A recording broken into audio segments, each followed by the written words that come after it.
ఇక్కడ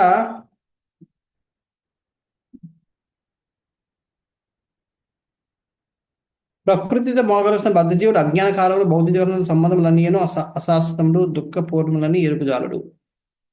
అంటే మనం అందరం అజ్ఞానం కారణంగా ఇక్కడ ఉన్నవన్నీ కూడా మనం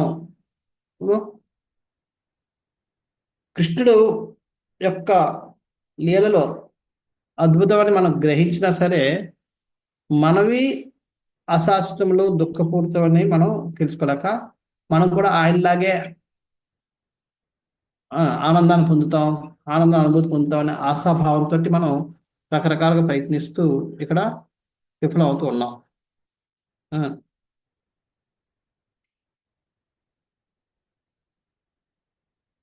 అది ఎందుకని మనం చేసిన అజ్ఞానం కారణంగా.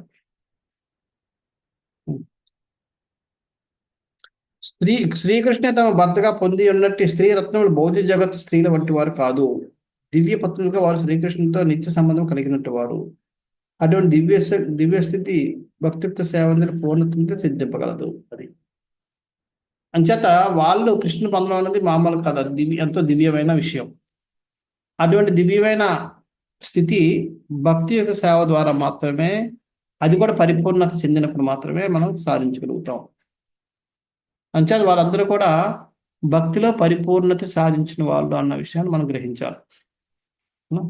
వాళ్ళందరూ అప్పుడు దాని తర్వాతే చూడ్డానికి వాళ్ళందరినీ 16,100 ఒక్కసారి వివాహం చేసుకున్నట్టు అంతా కనబడినప్పటికి కూడా వాళ్ళు భక్తిలో పరిపూర్ణత సాధించారు కాబట్టే వాళ్ళు కృష్ణుని భర్తగా పొందగలిగారు, లేకపోతే వాళ్ళు పొందలేరు. అంటే ఇది మామూలు ఏదో యాదృచ్ఛికంగా జరిగిపోయిన విషయం అయితే కాదు, అది మనం గ్రహించాలి.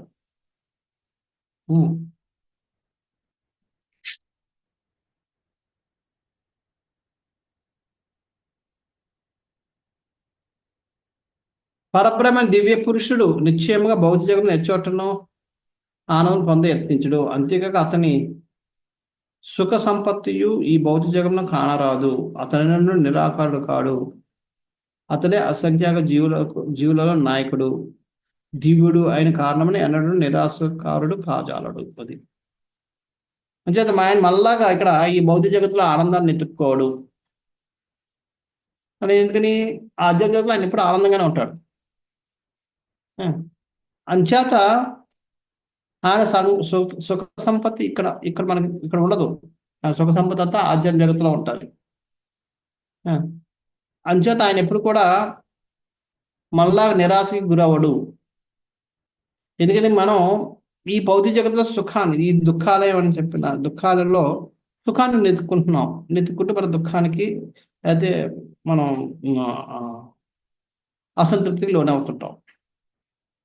కానీ భగవంతుడు అక్కడ మనలాంటి వ్యక్తి కాదు, మనలాగా నెత్తుకోవడం లేదు భౌతిక జగత్తులో ఆయన సుఖాన్ని. అంచేత ఆయన నిరాశపడే అవకాశమే లేదు. వాళ్ళకి వస్తే ఆయన ఆధ్యాత్మిక జగత్తులో కూడా నెత్తుకోవడం, ఎందుకంటే ఆయన ఆత్మారాముడు, భగవంతుడు ఆత్మారాముడు కాబట్టి ఆయన సుఖాన్ని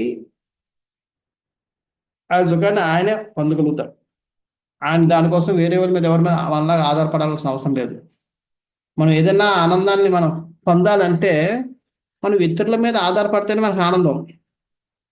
మరి ఎంత పెద్ద ఘనకార్యాన్ని సాధించినా అది 10 మంది పొగిడినప్పుడే మనకు ఆనందం, పొగడకపోతే లేదు. ఎవరు పొగడలేదు అనుకోండి, అంత మనం ఏదో ఎవరు చప్పట్లు పట్టలేదు, చేయలేదు అలా అనుకోండి, మనం ఇంకా రివర్స్ లో నిరుత్సాహానికి గురైపోతాం.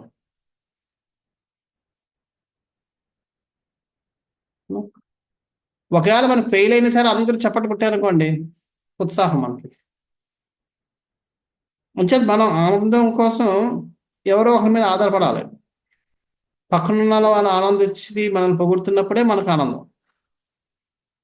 లేకపోతే వాళ్ళందరూ ఎవరు పొగడకపోతే మనకే ఆనందం ఉండదు.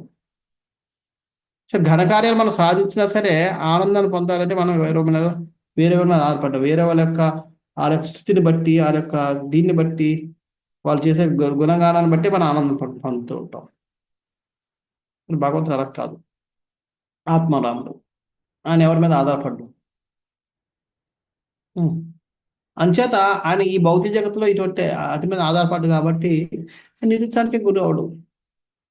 మనం ఏంటి మనకు కొన్నిసార్లు ఎంతో ఆర్భాటంగా జరుగుతుంది అనుకుంటే అది తుస్సుమనిపోద్ది. ఆ, మనం ఉత్సాహం బదులు నిరుత్సాహానికి గురైపోతాం. సో ఈ విధంగా భగవంతుడు మనలాగా దేని మీద ఆధారపడి మనకి ఇదవడు. ఉం. ఇక్కడ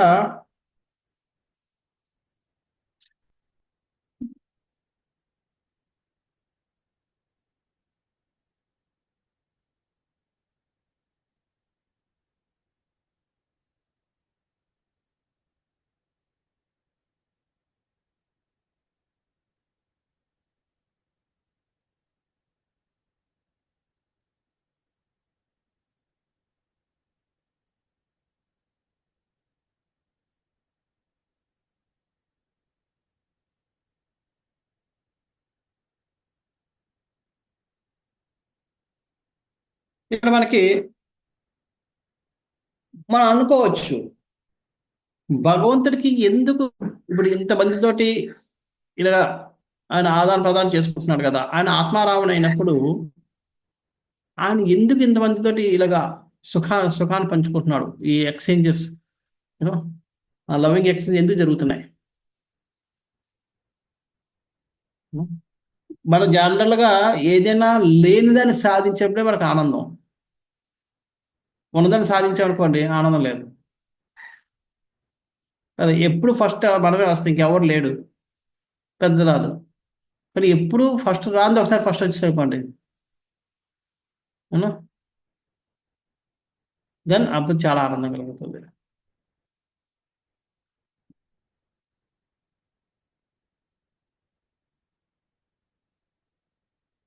అంచేత మనం ఏదైనా సాధించాలంటే ఏదైతే లేదో దాన్ని సాధించడానికి ఎక్కువ ప్రయత్నం చేస్తాం, ఉన్నదాన్ని ఎప్పుడు సాధించడం. ఉన్నదాన్ని ఎప్పుడు కూడా మనం సాధించడానికి ఎప్పుడు కూడా ప్రయత్నం చేయం. అవునా? అంచేత మనకి కొన్నిసార్లు డౌట్, అయితే కృష్ణుడు కూడా, కృష్ణుడికి ఈ ఆనందం లేదా? అందుకనే ఆయన ఇటువంటి ఆనందం కోసం తహతలాడుతున్నాడా? యూనో మనలాగా ఆయన పెళ్లి చేసుకోవడం, లేదా దొంగతనాలు చేయడం, వెన్నెల దొంగతనం చేయడం, ఇలా రకరకాల యూనో ఈవెన్ చేస్తున్నాడా?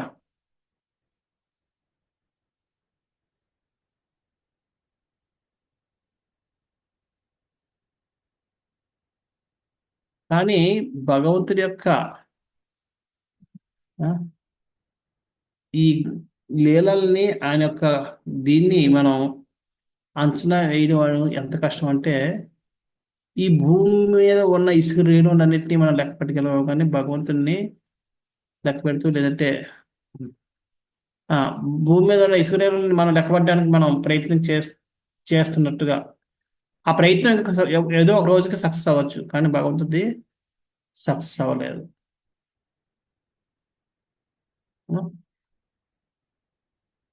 ఎందుకంటే భగవంతుని మనం మన యొక్క దీంతో మనం అర్థం చేసుకోవాలనుకుంటే అది కష్టం.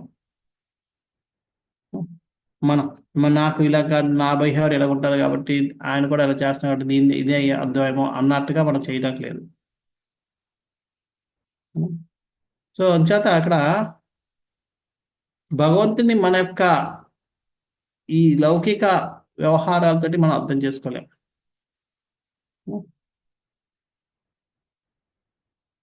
సో ఇక్కడ శ్రీ జీవగోస్వామి గారు కూడా యూనో దీన్ని ఏ విధంగా అంటే ఈ వ్యవహారాలు ఎందుకు, లౌకికంగా వ్యవహారం ప్రాకృతిక కర్మలు ఎందుకు చేస్తున్నాడు భగవంతుడు అన్నదానికి కొద్దిగా చిన్న అండర్స్టాండింగ్ ఇవ్వడానికి ఆయన ప్రయత్నిస్తున్నారు. సో మనకి భగవంతుడు వాళ్ళ యొక్క రాజులు పత్నిలతోటి చేసిన వ్యవహారం మనలాగే కామానికి నేను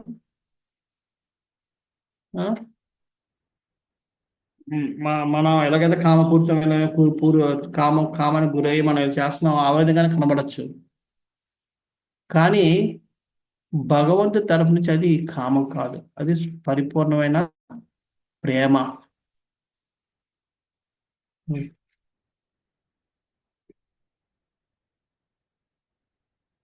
ఎందుకని ఇక్కడ ఈ శ్లోకంలోనే చెప్పబడుతుంది ఏమనంటే, ఉమ్.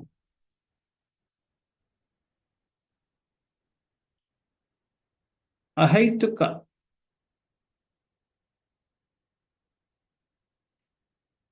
మాయయ మాయయ అంటే నిర్హేతుక కరుణ చేయని అర్థం వస్తుంది.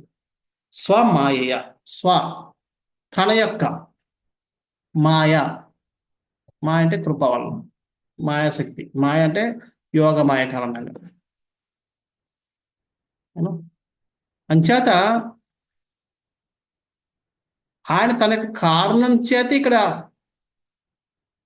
ప్రకటన అయ్యాడు. అంతే తప్ప మనలాగా కర్మ వల్ల ఆయన అవ్వలేదు. అంచేత ఆయన వ్యవహారాలు మనలాగా కామంతో కూడుకున్నవి కావు. అలా వ్యవహరించే వెనకాతలు కూడా ప్రేమ. చూడండి, మనకు ఒక తండ్రి పిల్లవాళ్ళతో ఆడుకున్నప్పుడు యూనో ఆయన స్థాయికి తగ్గకపోయినా ఆయన మట్టిలో కూర్చుని ఆయనతో పాటు ఆడతాడు. ఎందుకంటే అది ఆయన యొక్క అసామర్థ్యత కాదు, ఆ పిల్లవాడు ఉన్న ప్రేమ మీద. ఆ పిల్లవాడికి అలాగ ఆడుతున్న ఆనందం, ఆ మట్టిలో ఆయనతో పాటు గెంతి, లేకపోతే ఆ బురదలో, లేకపోతే ఏదో అలాగ ఆడితేనే ఆయనకు ఆనందం. కానీ ఆ పిల్లవాడి ఆనందం కోసం ఆ తండ్రి కూడా ఆడుతూ ఉంటాడు. ఉం? సో అక్కడ ఆయనకి ఆడుకోవాలని ఉంది కాబట్టి కాదు, ఆయనకి ఎంత ఆఫీస్ డ్యూటీ ఉన్నా లేదంటే ఏమన్నా సరే కొన్నిసార్లు చూడండి, ఎవరైనా సరే ఎప్పుడు ఇద్దరు పెద్దవాళ్ళు మాట్లాడుకుంటారు. సడన్గా చిన్నపిల్లడు వచ్చాను, వచ్చి నాన్న నాన్న నాన్న అని వచ్చానుకోండి, ఎంత బిజినెస్ సీరియస్గా మాట్లాడుతున్నా మధ్యలో వచ్చి ఏ బాబు ఎలా ఇల్లమ్మా మనం మనం అటెండ్ అవుతాం. ఆ పిల్లవాడికి దీన్ని మనం అటెండ్ అయ్యి వాళ్ళని అడ్రస్ చేస్తాం. అదే విధంగా ఈయన ఆయన యొక్క కోరిక, ఆయనకి అంటే ఆయనకి కామవాసన ఉండడం వల్ల ఆయన ఇచ్చేయడం లేదు. ఆయన తన కరుణ కరుణ వల్ల, కరుణపూర్వకంగా ఆయన ఏం చేస్తున్నాడు, ఆ రాను యొక్క కోరిక తీర్చడం కోసం ఆ విధంగా చేస్తున్నాడు. ఇంకొకటి ఇక్కడ స్త్రీ రత్న అని పట్టిస్తాయి. రేమే స్త్రీ రత్న కూటస్థో, వారు స్త్రీలు కాదు, స్త్రీలలో రత్నాలు లాంటి వాళ్ళు. స్త్రీలలో రత్నాలు లాంటి వాళ్ళు అన్నారంటే వాళ్ళు మనలాంటి అందరు స్త్రీల్లాగే అందరు స్త్రీల్లాగే కామవాసంతో కామంతో ఉంటే వాళ్ళు రత్నాలు ఎవరు అందలా వ్యవహరిస్తాయి. వాళ్ళ వ్యవహారాలు కానీ, వాళ్ళ గుణాలు కానీ, వాళ్ళ యొక్క ఇవి కానీ అన్ని కూడా డిఫరెంట్ మిగతా స్త్రీలతో పోల్చుకుంటే.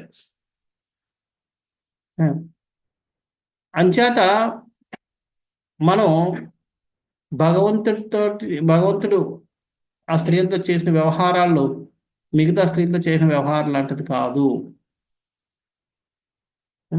ఆ స్త్రీలు కూడా భగవంతుడు మిగతా లౌకిక వ్యక్తులు వ్యవహరించే విధంగా వ్యవహరించడం అన్నది వాళ్ళు కూడా ఆశించడం లేదు. అలాగే ఆశించిన వాళ్ళైతే వాళ్ళు స్త్రీ రత్నులు అవరు, వాళ్ళు స్త్రీలే అవుతారు. అంచేత ఏ విధంగా చూసుకున్నా మనం ఈ ఈ శ్లోకాన్ని బట్టి చూసుకుంటే ఆయన వ్యవహారాలు ఏమి కూడా లౌకికమని మనం నిర్ధారణ చేసుకోవడానికి లేదు. సో ఈ విధంగా భగవంతుడి యొక్క లీలలు ఏ విధంగా లౌకికం కాదన్నది జీవగోస్వామి వారు చక్కగా వివరిస్తూ వర్ణిస్తూ ఉన్నారు మనకి.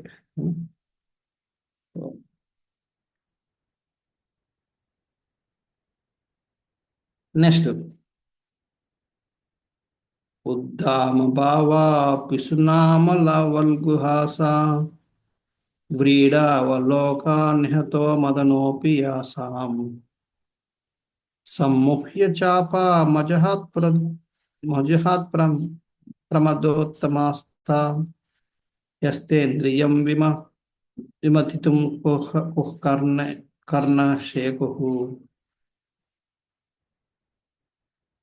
అయితే ఆయన వ్యవహారాలు చూడండి ఇక్కడ కాదని చెప్పి చూడండి. అందుకనే బ- ఇక్కడ సుఖదేవ గోస్వామి కూడా చెప్పడం ఎలా చెప్తాడు అంటే ఫస్ట్ మార్నింగ్ ఇస్తున్నాడు, నేను వివరిస్తున్నాను కృష్ణ వ్యవహారాలు, కానీ అవి లౌకిక వ్యవహారాలు కాదు, అది మీరు గుర్తు చేసుకోండి అని చెప్పి ముందే వార్నింగ్ ఇచ్చి ఇప్పుడు ఆ వ్యవహారం ఎలా ఉందండి చెప్తున్నాడు. ప్రాణుల మందహాసములు, క్రీగంటి చూపులు, అమలములు మరియు ఉత్తేజకరములైన భంగముతో మన్మధుడే తన ధనస్సును త్యజించినట్లుగా చేసి అతనిని వారు జయింపగలిగినను, ధీరుడైన పరమశివుడే వారిచే సమ్మోహితులు కాగలిగినను, వారు తమ ఆహాభావ ఆకర్షణలచే శ్రీకృష్ణుని ఇంద్రియములను కలత పెట్టలేకపోయిరి.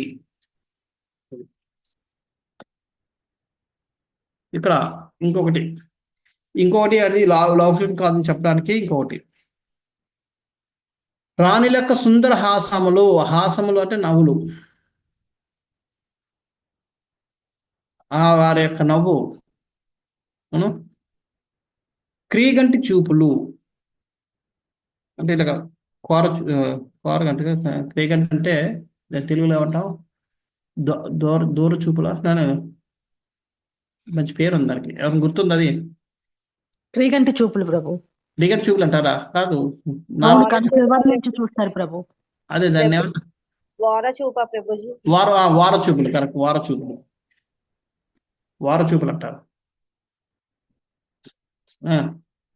వార చూపు అంటే చూసి చూడనట్టుగా చూడండి.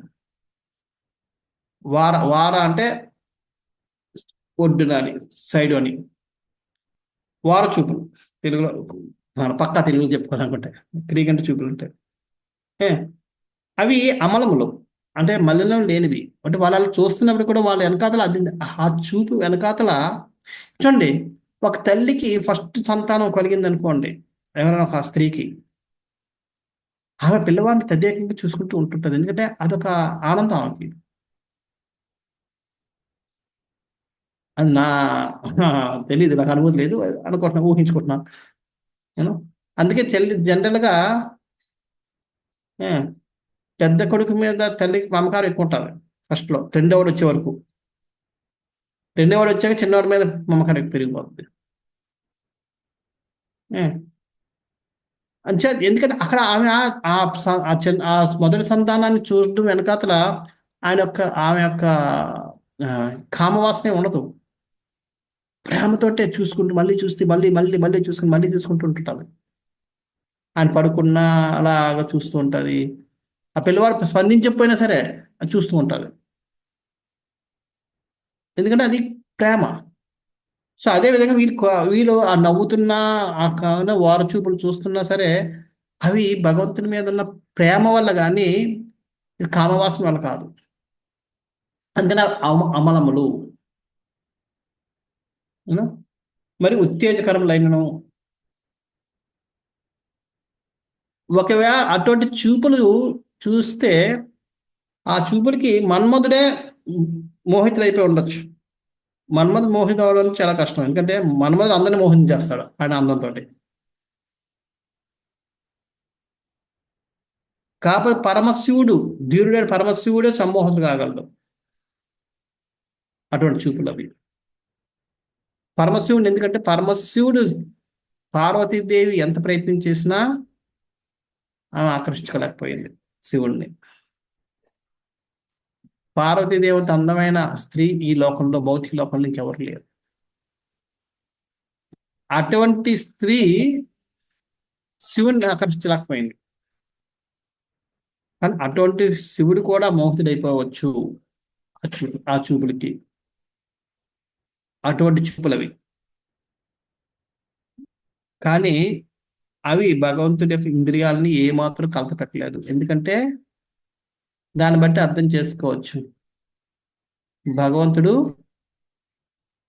చూడండి, ఒక స్త్రీ లేకపోతే ఒక పురుషుడు ఆపోజిట్ సెక్స్ అందంగా ఉంటే చాలా మోహితుడు అవుతాడు.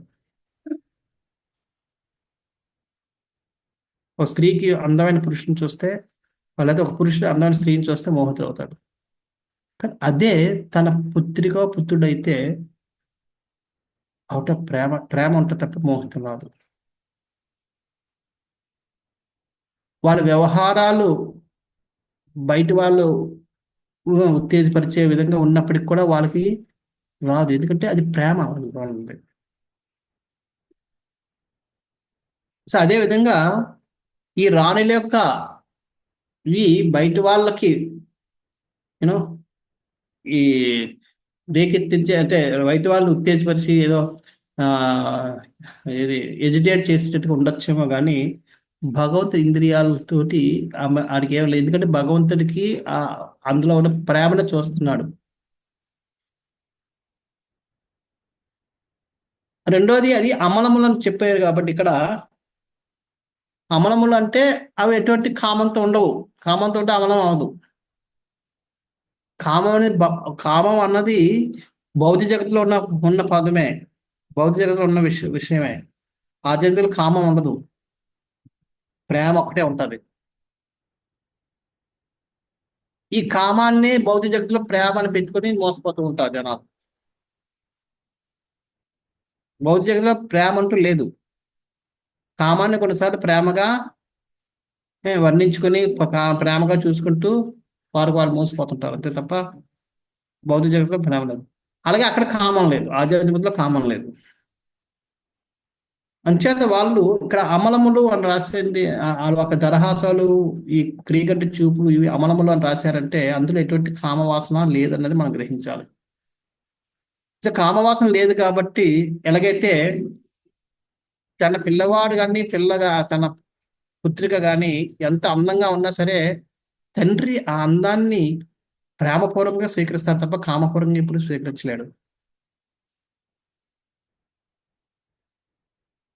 అదే విధంగా వీళ్ళందరూ కూడా రాణులందరూ కూడా ఇంతకుముందు చెప్పుకున్నట్టుగా కృష్ణుడి యొక్క అంతరంగిక శక్తులు కాబట్టి వాళ్ళు ఎటువంటి వ్యవహారాన్ని చేసినా సరే వాళ్ళు భగవంతుడు దాన్ని ప్రేమపూర్వకంగా చేస్తాడు. చేత భగవంతుడి యొక్క ఇంద్రియాలు ఏమాత్రం కూడా అవి కలత చెందవు. మిగతా వాళ్ళందరూ బ్రహ్మదేవుడు కూడా సృష్టిస్తున్నాడు, అందరికి సృష్టికి అంతరికి ఆయన తండ్రి లాంటి వాడు. కానీ ఆయన కూడా వాక్కు ఎప్పుడైతే అయితే తిలోత్తమ పుట్టినప్పుడు ఎజిటేట్ అయిపోయాడు ఆయన. ఇలాగా ఇవన్నీ ఉన్నారు. కానీ ఇక్కడ భగవంతుడు దాన్ని ఎవరు కూడా ఎజిటేట్ చేయలేరు అనే విషయాన్ని మనం గుర్తించాలి.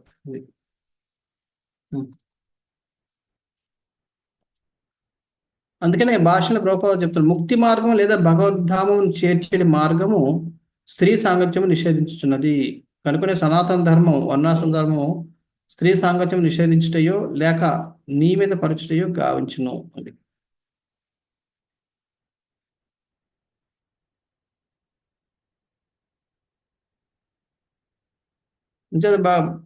మన ముక్తి మార్గం కానీ భగవద్ సాధన చేసేటప్పుడు దాంట్లో స్త్రీ సాంగత్యాన్ని నిరోధిస్తుంది. స్త్రీ సాంగత్యం ఎక్కువగా చేయకూడదు అన్నది మనం గుర్తించాల్సిన విషయం. ఎందుకని స్త్రీ సాంగత్యంలో మనం మోహితులయ్యే అవకాశాలు ఉంటాయి. కొన్నిసార్లు ఆ తండ్రి కామ పిశాచి అయితే ఆయన కూడా మోహితుడిపై పిల్లల్ని ఇచ్చేసే స్థాయికి దిగజారిపోతాడు. అంచేత మనం అటువంటి దీంట్లోకి వెళ్ళకూడదు. అందుకని ఇక్కడ అప్పుడు అడగచ్చు, అక్కడ ప్రభుపాదులు రాసిన అట్టేల 16,000కు పైగా భార్యలతో కూడిన వాడు దేవుడు ఎట్లు కాగలడు. మరి స్త్రీ సాంగత్యాన్ని నిషేధిస్తున్నప్పుడు మరి ఈయన ఎంతమంది స్త్రీలతో వ్యవహారం గడుపుతున్నాడు, మరి భగవంతుడు ఎలాగవుతాడు? కానీ ప్రభుపాదులు చెబుతుంది, భగవాని దివ్య స్వభావం నిజంగా తెలుసుకున్న గోరెడి ఆతృత కలిగిన జిజ్ఞాసులు ఈ ప్రశ్నను అడగవచ్చును. అటువంటి ప్రశ్నకు సమాధానము నైమిషారణ ఋషులు శ్రీకృష్ణ భగవానుని దివ్య నైజమును ఈ శ్లోకమునందు రాబో శ్లోకమునందు చర్చించరు. ఎందుకు భగవంతుడు అయ్యాడు ఇంతమంది చేసుకున్నా? ఎందుకంటే అంతమంది చేసుకున్నప్పుడు కూడా ఆయన కలత చెందలేదు. మిగతా వాళ్ళు కలత చెందుతారు. 16,000లో కనీసం ఒకరి మీదనే ఆకర్షితులైపోయి ఉంటారు. కానీ ఇక్కడ ఎవరితోటి ఆకర్షణ అవ్వలేదు. అది భగవంతుడి యొక్క నిజమైన స్వభావం. అంచేత అలాగ అవ్వకుండా ఉండగలిగాడు కాబట్టి ఆయన భగవంతుడు. ఒకసారి ప్రభుపాద వారు షికాగో ఎయిర్పోర్ట్ నుంచి మందిరంకి వెళ్తున్నారు. ట్యాక్సీ తీసుకున్నారు, ట్యాక్సీలో కూర్చున్నారు ప్రభుపాద వారు. కూర్చుని వెళ్తుంటే సడన్ గా ట్యాక్సీ డ్రైవర్ అడిగాడు, స్వామీజీ ఆర్ యూ ఫ్రమ్ ఇండియా అన్నారు. అంటే మీరు భారతదేశం నుంచి అన్నాడు. అంటే ప్రభుపాద ఎస్ నేను భారతదేశం నుంచి అన్నారు. ఓ నువ్వు స్వామీజీవా అన్నాడు. నేను స్వామీజీని అన్నాడు. అయితే నేను విన్నాను ఇండియాలో స్వామీజీలు అందరూ కూడా ఏవో సిద్ధులు చమత్కారాలు చేస్తారని విన్నాను. నువ్వే చమత్కారం చేస్తావు అంటే ప్రభుపాద వారు కళ్ళు మూసుకుని కొంతసేపు ఆలోచించి హ్యాపీగా చెప్పారు. కళ్ళు ఇప్పలేదు. రూమ్ నిండా నగ్నంగా ఉన్న యువతుల నగ్నంగా యువతుల మధ్యలో నన్ను కూర్చోబెట్టినా నేను ఇప్పుడు ఎలాగున్నాను అంతే ప్రశాంతంగా ఉండగలుగుతాను అన్నారు. అనేటప్పటికీ చక్కని బ్రేకేసి వావ్ ఇది నేను ఊహించింది కూడా ఊహించింది అన్నాడు. నేను భౌతిక జగత్తులో ఇది చాలా కష్టతరమైన విషయం.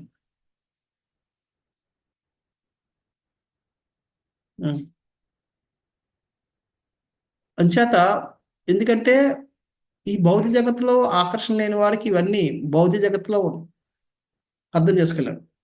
అదేవిధంగా 16,000 మందిని కృష్ణుడు వివాహం ఆడినప్పుడు కూడా ఆయన ఎవరితో కూడా కలత చెందలేదు. ఎవరు కూడా ఆయన్ని ఉద్రేకపరచలేదు, కామపూర్తులను చేయలేకపోయారు. అంచేత ఆయన భగవంతుడు. ఈ విధంగా మనం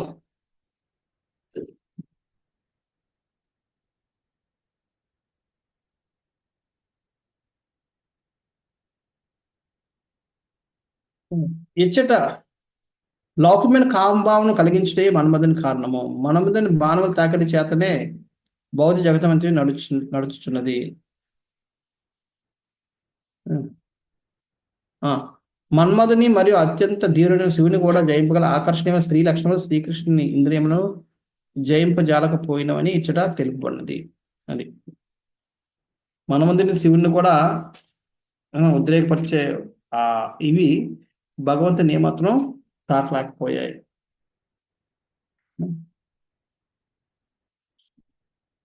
లౌకిక కామభావన కలిగించే మన్మథుని కార్యం మన్మథుని బాణములు తాకిడి చేతనే భౌతిక జగత్తు నడుచున్నది. అనగా భౌతిక జగత్తు కర్మలన్నీ స్త్రీ పురుషుల ప్రధాన ఆకర్షణ పైననే ఆధారపడి నిర్వహింపబడుచున్నవి. అది ఇక్కడ భౌతిక జగత్తు జరిగే ప్రతి కార్యం కూడా స్త్రీ పురుషుల మధ్య ఉన్న ఆకర్షణ వల్ల. ఆకర్షణ లేకపోతే అక్కడ ఏం జరగవు. కానీ భగవంతుడి యొక్క కార్యాలు అలా కాదు.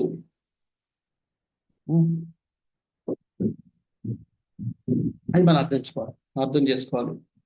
కానీ తర్వాత ప్రభుపాద వారు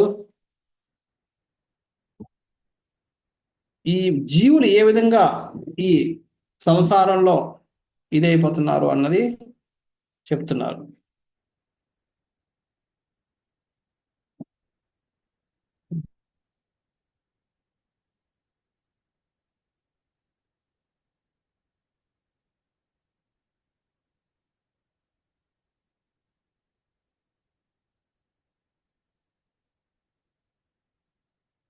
పురుషుడు స్త్రీతో కలిసినంతనే మైథున సంబంధము ద్వారా జీవుని భౌతిక బంధము ఒక్కసారిగా గట్టిగా బిగుసుకుపోవడం. తత్ఫలితంగా గృహము, దేశము, సంతానము, బంధుత్వము, ధనార్జనముల ఎలా స్త్రీ పురుషుల ఆకర్షణము మిథ్యాపూర్ణ కర్మరంగముగా మారును. అంతటా అశాశ్వతమును దుఃఖపూర్ణమును అగు భౌతిక స్థితి పట్ల అలసట నెరుగని ఆకర్షణ ఉత్పన్నమగును. కనుకనే భగవద్ధామం చేరుటకు ముక్తి మార్గం పయనించేవారు అట్టి భౌతిక సంపద నుండి విడిపడనని శాస్త్రం ఉద్దేశం చెప్పారు. ఒక్కసారి కానీ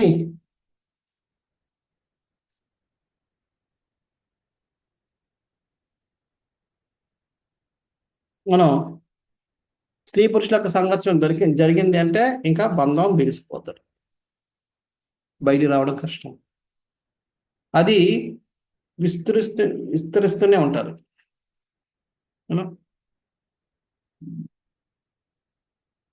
చెప్తారు స్త్రీ అంటే విస్తరణ అని అర్థం అంట. అందుకని స్త్రీతో సంభోగం అన్నది విస్తరిస్తూనే ఉంటుంది. ఒకటి ఫస్ట్ యూనో గృహం, తర్వాత సంతానం, తర్వాత వాళ్ళ వాళ్ళ యొక్క చదువులు ఇలాగ పెరుగుతున్నాయి. 1, 2, 3 అలా పెరుగుతూనే ఉంటాయి. స్త్రీ పురుషుల అదే విధంగా స్త్రీ కూడా పురుషులు ఉంటాడు. సాంగత్యంలో ఆమె కూడా విస్తరణ జరుగుతూ ఉంటుంది. ఈ విధంగా ఆ సాంగత్యం అనేది, ఆ సాంగత్యంలో బంధం పెరుగుతూ ఉంటుంది తప్ప బిగుసుకుంటుంది తప్ప లూజ్ అవడం ఉండదు. ఆ బంధం ఎంత మనం సాంగత్యంలో ఉంటామో, స్త్రీ పురుషుల మధ్య సాంగత్యం ఎంత ఇదిగా ఉంటుందో అంత బంధం అంత పెరుగుతూ ఉంటుంది, అంత బిగుసుకుంటూ ఉంటుంది. అందుకని అదే ప్రభుపాద వారికి యాక్చువల్గా వివాహం అవుతుంది. వివాహం అవుతున్నప్పుడు ఆ భార్య పేరు రాధ.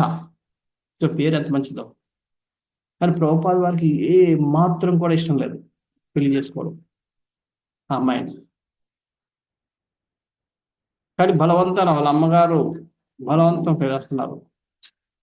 ఇక వాళ్ళ పేరెంట్లు మాట కాదల్లా పెళ్లి చేసుకుంటాడు. పెళ్లి చేసుకుని ఇంటికి రావడం మానేస్తారు ప్రభుపాద వారు ఫస్ట్లో. అప్పుడు వాళ్ళ తండ్రి వెళ్ళి అని చెప్తాడు, నాకు తెలుసు నీకు ఈ అమ్మాయి ఇష్టం లేదని, మాకు తెలుసు నువ్వు బలవంతాన్ని పెళ్లి చేసుకున్నావు, కానీ దయచేసి అర్థం చేసుకో, దీని వెనకాతల భగవంతుడి యొక్క హస్తం ఉంది. నీకు ఈ అమ్మాయితో పెళ్లి చేయడం వెనకాతల ఉన్న ముఖ్య ఉద్దేశం ఏంటి, ఎందుకు జరిగింది? భగవంతుడు నువ్వు ఈ సంసారంలో చిక్కుబడి ఆకర్షితుడు అవ్వకూడదన్న ఉద్దేశంతో నీకు ఇటువంటి భార్యను పంపించాడు. అంచేత ఒక భర్తగా నీ బాధ్యత నామమాత్ర బాధ్యత చెయ్యి, అంతే తప్ప నువ్వు ఆకర్షితుడే అవ్వకుండా ఉండాలనే భగవంతుడు అంటినట్టుగా నీకు ఇటువంటి సంబంధం చేశాడని చెప్పి నాకు చెప్తాడు. సో ఆ విధంగా అంటే అంటే మనం ఎలా ఉండాలంటే, మనం ఒక బాధ్యత పూర్వకంగా ఉండాలి తప్ప ఆకర్షణ పూర్వకంగా ఉండకూడదు. ఈ సంసారంలో ఉన్న వీటికి ఆకర్షణ అయిపోతే మనం బద్దులు అయిపోతాం. ఈ విధంగా మనం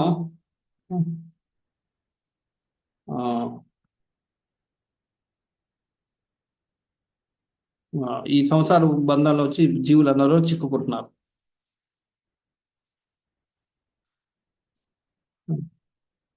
కనుక భగవతాచార్య ముఖ్యమార్గం పయనించే వారు అట్టి భౌతిక సంపత్తి నుండి విడవలని శాస్త్రం ఉద్దేశించారు. మహాత్ముగా పిలువబడి భగవద్భక్తుల సాంగత్యంలో అది సాధ్యం కాగలదు. ఎదుటివారు సౌందర్యవంతులైనను లేదా కాకులను స్త్రీ పురుషులు ఒకరు పిచ్చిగా ఆకర్షణకు లోనగు రీతిలో మానవులు గుప్పించుచును. నాగరిక సమాజంలో అత్యంత కురూపమైన జంతుప్రాయ సంగములందును మన్మధుని ఈ కలాపములు సాగుతూనే ఉన్నవి. అది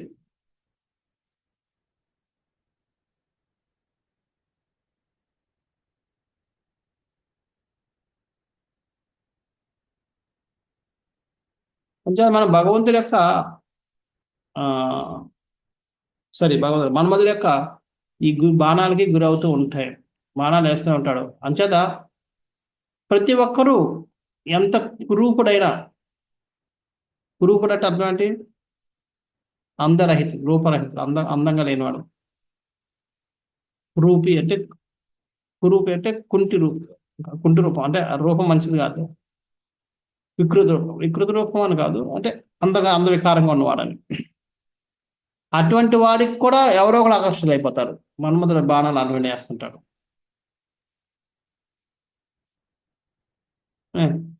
సో ఈ విధంగా ఈ భగవంతుడు జంతువుల మీద కూడా ఎలాగైతే చేస్తున్నాడో అలాగే మనల్ని కూడా వేసి మనల్ని కూడా జంతు ప్రయాణం చేసేస్తుంటాడు. అంచేత మనం అటువంటి వాటికి మనం ఇదిగా ఉండాలి.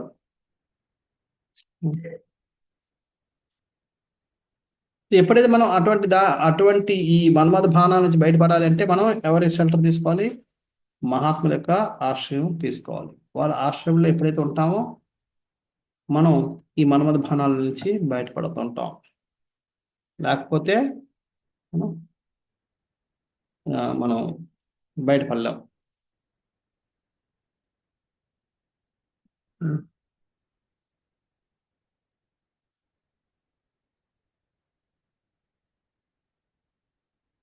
ఇక్కడ పరమధీరునిగా భావించే పరమశివుడు కూడా మన్మధుడి బాణమచ్చే కొట్టబడి శ్రీకృష్ణుని అవతారమైన మోహిని రూపం ఎడ ఆకర్షితుడయ్యాను.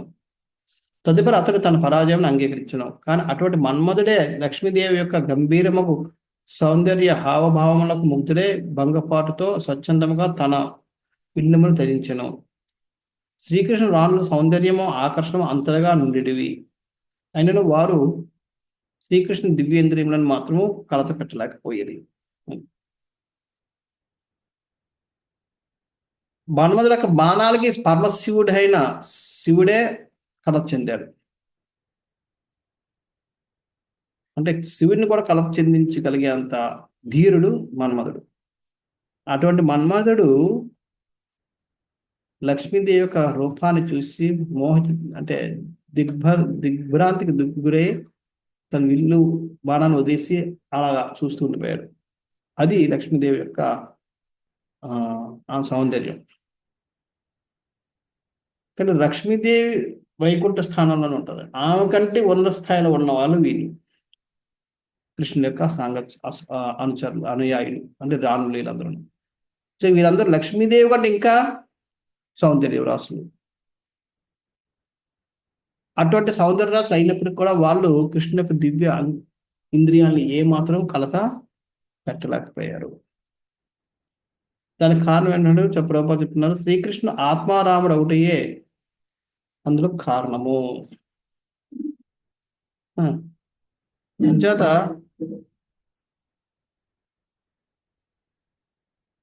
ఆయన ఆత్మారాముడు కాబట్టి ఆయన్ని ఎవరు కలత చెందించలేకపోయారు.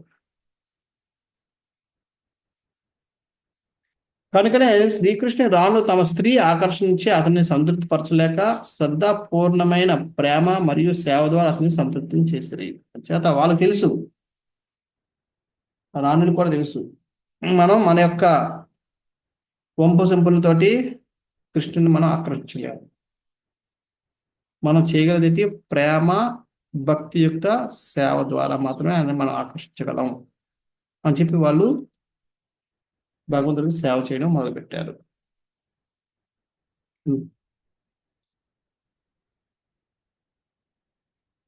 కేవలం విశుద్ధ దివ్యమగు భక్తిక సేవ ద్వారానే వారు భగవాన్ సంతృప్తిగలిచారు. అందులో ప్రతిఫలంగా వారు అతడు ప్రియమైన భార్యలుగా అనుగ్రహించను. వాళ్ళు ఆ విధంగా ఆయన ఆకర్షించుకున్నారు కాబట్టి ఆ ఆకర్షణ వల్ల, అంటే ఆ యొక్క దీనివల్ల ఆయన వాళ్ళందరినీ తన పట్టపురాలుగా అనుగ్రహించాడు. అనగా విశుద్ధ సేవచే సంతృప్తి కారణమనే శ్రీకృష్ణుడు ప్రియుడైన భర్త రూపమున వారి సేవను గ్రహించను. నేనేలా వేలాది స్త్రీలకు భర్త కావాల్సిన అవసరం అతనికి లేదు. అది భగవంతుడు వాళ్ళందరి యొక్క ప్రేమకి ప్రతిస్పందించి ప్రతిఫలాన్ని ఇవ్వాలనే ఉద్దేశంతో వాళ్ళందరినీ తన భార్యగా స్వీకరించాడు తప్ప వాళ్ళ మీద ఆకర్షణలయ్యో లేదంటే వాళ్ళు మోహితులయ్యో ఆయన వాళ్ళని భార్యలుగా స్వీకరించలేదు. లేదా అంతమంది భార్యలు స్వీకరించడానికి వెనకాతల వారి యొక్క తపస్సు, వారి యొక్క ప్రేమపూర్వకమైన దివ్యమైన భక్తితో సేవ ప్రతిఫలం అది. అంతే తప్ప ఈయన యొక్క వ్యామోహం కామవాసన కాదు. ఈ విధంగా మనం భగవంతుడి యొక్క ఈ ప్రేమ కలాపం అన్నది మనలాంటి లౌకికం అనేది కాదు అనేది అది దివ్యమైంది.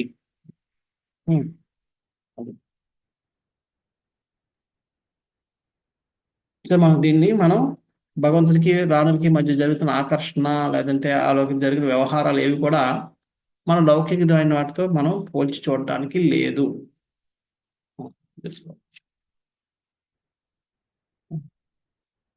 ఇక్కడ విశ్వనాథ్ చక్రవర్తి ఠాకూర్ వారు చాలా మంచిగా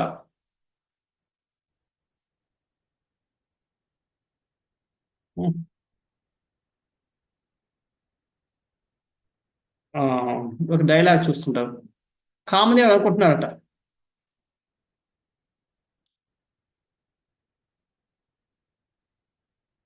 అదేంటి కృష్ణుడిని వాళ్ళు కామవాసనతో చూస్తున్నారు. కామవాసన అంటే ఆ చూపులు ఈయనకి చెప్పాను కదా, ఆ చూపులు లేదంటే అవి బయట వాళ్ళకి కామవాసనతో చూడినట్టుగా కనబడచ్చు, కానీ కృష్ణుడికి కలసం లేదని. సో అనుకుంటున్నాడు, అదే నేను బాణాలు లేకుండానే వీళ్ళందరూ కృష్ణుని ఆ విధంగా ఎలా చూస్తున్నారు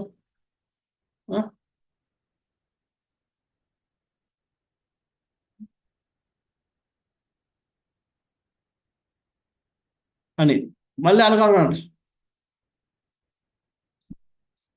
వారి యొక్క ఈ ఈ కనుబొమ్మలు ఎంత అందంగా ఉన్నాయంటే, ఈ కనుబొమ్మ ఇలా చూసి ఇలాగా వస్తుంది కదా, ఇది ఒక మాకు చూసుకుంటే ఈ బొమ్మ ఇలాగా అది బాణం ధనస్సు యొక్క ఇది ఉంటుంది, షేప్ లో ఉంటుంది.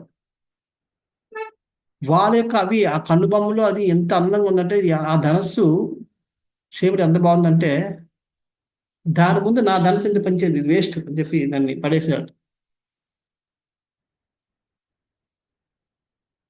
అంటే వారి యొక్క కనుబొమ్మలు అంత అందంగా ఉన్నాయి, అయినప్పుడు కూడా భగవంతుని అవి ఏమాత్రం డిస్టర్బ్ చేయలేకపోయాడు. అటువంటి కనుబొమ్మలతోటి చూపులు వార చూపులు చూస్తే పరిస్థితి ఎలా ఉంటుందో అర్థం చేసుకోవచ్చు. కానీ అవి కూడా ఆయన్ని డిస్టర్బ్ చేయలేకపోయాయి. కానీ ఒకటి డిస్టర్బ్ చేశాయి, ఏంటి, వారు ప్రేమపూర్వకంగా చేసిన సేవ మాత్రం ఆయన డిస్టర్బ్ చేసింది. వారు చూపులు కానీ వాళ్ళ యొక్క ఈ దరహాసాలు కానీ లేదంటే సుందరహాసాలు కానీ ఆయన డిస్టర్బ్ చేయలేకపోయారు. కానీ వారు చేసిన ప్రేమయుక్తమైన సేవ, భక్తియుక్త సేవ అనేది ఆయన డిస్టర్బ్ చేసింది.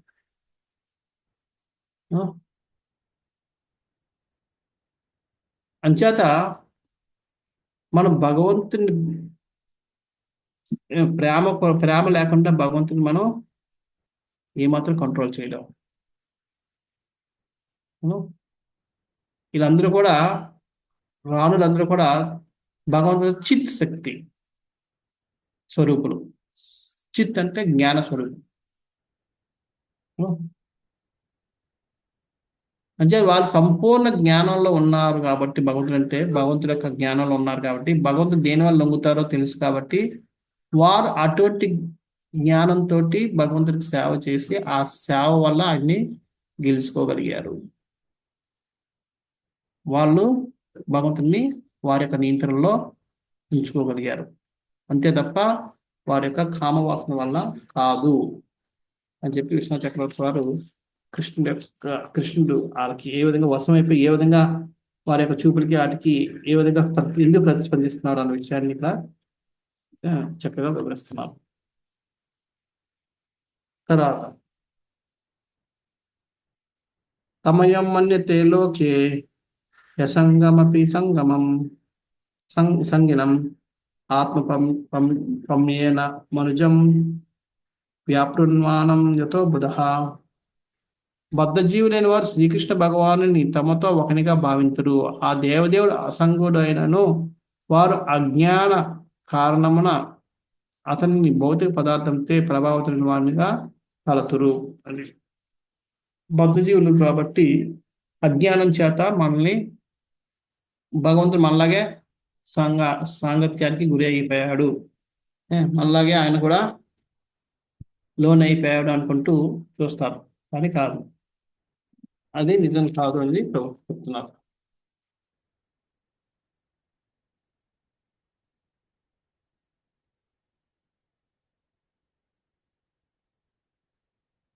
సో భగవంతుడు తనకి నేను నచ్చిన విధంగా ఆయన చూడండి, ఈ భగవద్గీతలోని ఈ శ్రీమద్ భాగవతంలో తొలి శ్లోకంలో వివరించబడినట్టు తనకు నచ్చిన రీతిగా వనరించుటకు అతను పూర్ణ స్వతంత్రుడై ఉన్నాడు. కానీ ఆ కర్మలన్నీ సచ్చిదానంద పూర్ణమై ఉండడు. భగవంతుడు తనకు నచ్చినట్టుగా వ్యవహరించే అధికారం ఉంది, ఆయన వ్యవహరిస్తూ ఉంటాడు. కానీ ఎటువంటి పిచ్చిగా వ్యవహరించినా సరే అవన్నీ కూడా సచ్చిదానంద స్వరూపులై ఉంటాయి, అంటే శాశ్వతంగా ఉండిపోతాయి. సంపూర్ణ జ్ఞానంతో కూడుకున్నవి. ఎందుకు చేశాడు అన్నది దానికి ఒక అర్థం ఉంటుంది, ఆనందాన్ని నింపుతాయి.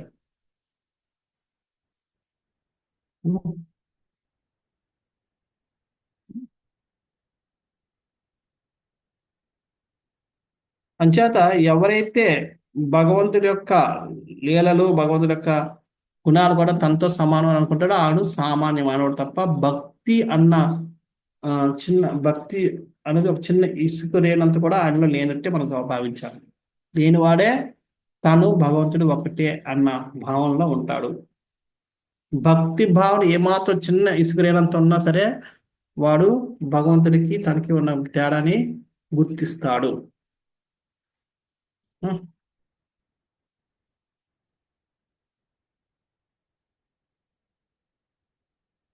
అంటే ఇందాక చెప్పుకున్నట్టుగా అంచేతనే ఇక్కడ భగవంతుడు ఎంతమంది స్త్రీలని రానుగా గ్రహించడం వెనకాల కూడా అది వారి యొక్క కోరిక తప్ప భగవంతుడి యొక్క కామవాసన కాదు అనేది మనం అర్థం చేసుకోవాలి. ఓకే, నెక్స్ట్ ఏతదీశన మేషస్య ప్రకృస్తోపి తద్గుణై నా యుజ్మతే సదాత్మా ధైర్యదా బుద్ధిస్తదాశ్రయా. భగవాని దివ్యత్వమే మీదియే ప్రకృతి గుణములతో సంపర్కం కలిగి ఉన్నను ఆ దేవదేవుడు తద్గుణములచే ప్రభావితులు కాడు. అదే విధంగా అతను ఆశ్రయించిన భక్తులు కూడా త్రిగుణం చేత ప్రభావితులు కాడు. భగవంతుడు గొప్పతనం ఏంటి, దివ్యత్వం ఏంటి? ఆయన మళ్ళా కూడా ఈ భౌతిక జగత్తులోకి వచ్చినప్పుడు భౌతిక జగత్తుకి ఎవరు వచ్చినా సరే వాళ్ళు ఈ భౌతిక ప్రకృతి త్రిగుణాలతోటి బంధితులు అయిపోతారు. సో ఆ విధంగా ఈయన కూడా భగవద్ధామను విడిచిపెట్టి భౌతిక జగత్తుకు వచ్చినప్పుడు ఈయన మీద కూడా ఈ 3 గుణాలు మధ్యలో ఉంటాడు. కానీ ఈ 3 గుణాలు ఆయన్ని ప్రభావితం చేయలేవు. ఎలాగైతే టీబీ వార్డులోకి ఎవడైనా వెళ్తే వాడికి టీబీ వస్తుంది, కానీ టీబీ డాబీలోకి వెళ్ళిన వార్డులోకి వెళ్ళిన డాక్టర్కి మాత్రం టీబీ రాదు. ఎందుకంటే ముందుగానే ఆయన దాని నిరోధక శక్తి కలిగి ఉంటాడు. దానికి తగ్గట్టుగా అన్ని ఆయన తీసుకుని ప్రికాషన్స్ అన్ని తీసుకుని వెళ్తాడు. సో అదే విధంగా అలాగా ఆ పరిస్థితి లేకపోతే ఏ డాక్టర్ వెళ్ళి ట్రీట్ చేయలేడు కదా, టీబీ వార్డులోకి వెళ్ళి. సో అదేవిధంగా ఇక్కడ కూడా చాలా మంది మనం కరోనా టైంలో చాలా మంది డాక్టర్లు కూడా చనిపోయారు. వాళ్ళు అన్ని తీసుకున్నా సరే వాళ్ళు ఎక్కడో చోట వాళ్ళకి డాక్టర్లు కానీ మెడికల్ వర్కర్స్ వీళ్ళందరూ కూడా చనిపోయారు చాలా మంది. ఎన్ని జాగ్రత్తలు తీసుకున్నా వాళ్ళు ఎక్కడో చోట వస్తారు. కానీ భగవంతుడు అలాంటి వాడు కాదు. భగవంతుడు ఈ భౌతిక జగత్తులో ఉన్నప్పటికీ, ఈ త్రిగుణాల మధ్యలో ఉన్నప్పటికీ త్రిగుణాల చేత ప్రభావితుడు కాడు. చూడండి, తను కాకపోవడమే కాదు, తన ఆశ్రయంలోకి వచ్చిన ప్రతి భక్తుని కూడా తనలా చేసేస్తాడు. అది భగవంతుడికి గొప్పతనం, దివ్యస్థితి, దివ్యత్వం. తన ప్రభావితులు అవ్వకపోవడం కాకుండా తన ఆశ్రయంలోకి వచ్చిన, తన సంపర్కంలోకి వచ్చిన ప్రతి ఒక్కరిని కూడా ఈ త్రిగుణాల నుంచి త్రిగుణాల ప్రభావానికి ప్రభావితం అవ్వకుండా చేసేస్తాడు. అది భగవంతుడి యొక్క దివ్యత్వం.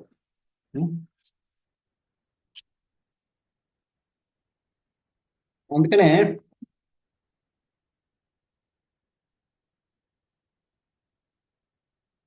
ఎప్పుడైతే మనం ఈ శ్లోకం నుంచి మనం ఏం నేర్చుకోవచ్చు, ఎప్పుడైతే మనం భగవంతుని స్మరిస్తూ ఉంటామో అప్పుడు మనం ఈ త్రిగుణాలకి మనం అతీతులు అయిపోతూ ఉంటాం. ఈ త్రిగుణాలు మన మీద ప్రభావాన్ని చూపలేవు. అందుకని మనం ఇప్పుడు కూడా ఎల్లప్పుడూ భగవంతుడి స్మరణలో ఉండాలి.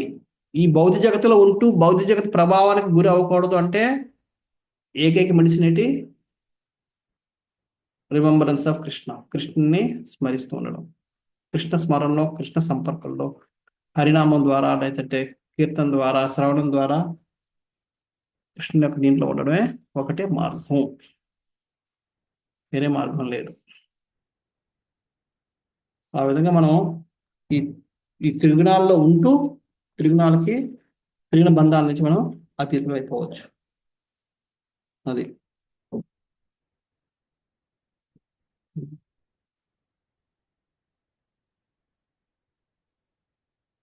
ప్రభుపాద భాష శ్రీకృష్ణుడు ఎట్టి పరిస్థితులు ఎందుకు ప్రకృతి గుణముల సంపర్కమును నిలువడని తెలుపుటయే అటువంటి వాదనలకు సమాధానం. అంటే ఎందుకని ప్రకృతి గుణముల ప్రత్యక్ష సంపర్కంతో జరాసంధుడు మరియు ఇతర దానవులు వంటి నాస్తికులను వధించే విషయం మాట ఏమిటని చెప్పి ఎవరిని అడగచ్చు.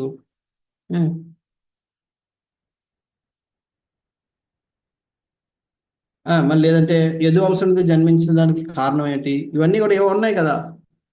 మరి వీటికి ఇవన్నీ ఆయన వాటికి ఆకర్షితులు అయ్యారు కాబట్టి ఆయన కూడా మనలాగే గుణాలకి ప్రభావితులు అయ్యాడా అని ఎవరిని అడగచ్చు. దాని ప్రభావితి ఎట్టి పరిస్థితి కూడా ఆయన అయ్యే ఇది లేదు, ప్రభావితులు అయ్యే ప్రసక్తే లేదు. అలా ఎందుకు చేసాడు మరి? అటువంటిప్పుడు ఎందుకు కొంతమంది చంపుతున్నాడు, కొంతమందిని విధ్వంసాన్ని ఎందుకు సెలెక్ట్ చేసుకున్నాడు? వేరే వంశం ఏంటని పుట్టచ్చు కదా. ఇవన్నీ ఏంటంటే వాళ్ళ యొక్క భక్తి భావన అనుసారం ఆయన ప్రతిస్పందిస్తున్నాడు.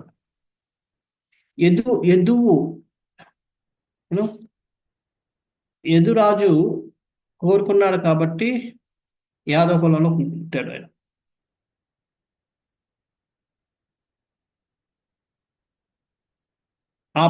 ఆయన యొక్క తపస్సు యొక్క ఫలితాన్ని ఆయన ప్రతిస్పందిస్తే ఆయన పుట్టాడు.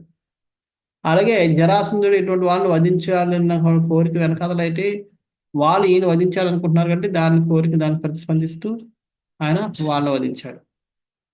ఈ విధంగా ఇవన్నీ కూడా భగవంతుడు వారి ఆలోచనల్ని గుణాలకు ప్రతీకగా ప్రతిస్పందిస్తూ చేసినవి తప్ప గుణాలు ప్రభావితుడైపోయి ఉద్రేకుడైపోవడం వలన లేదంటే ఆయన అవమానపరచడం వల్ల అలాంటి వాటిని చేసినది కాదు అని మనం గుర్తించాలి. అందుకే ఆయన ఎప్పుడు కూడా గురి అయ్యే ప్రసక్తే ఉండదు.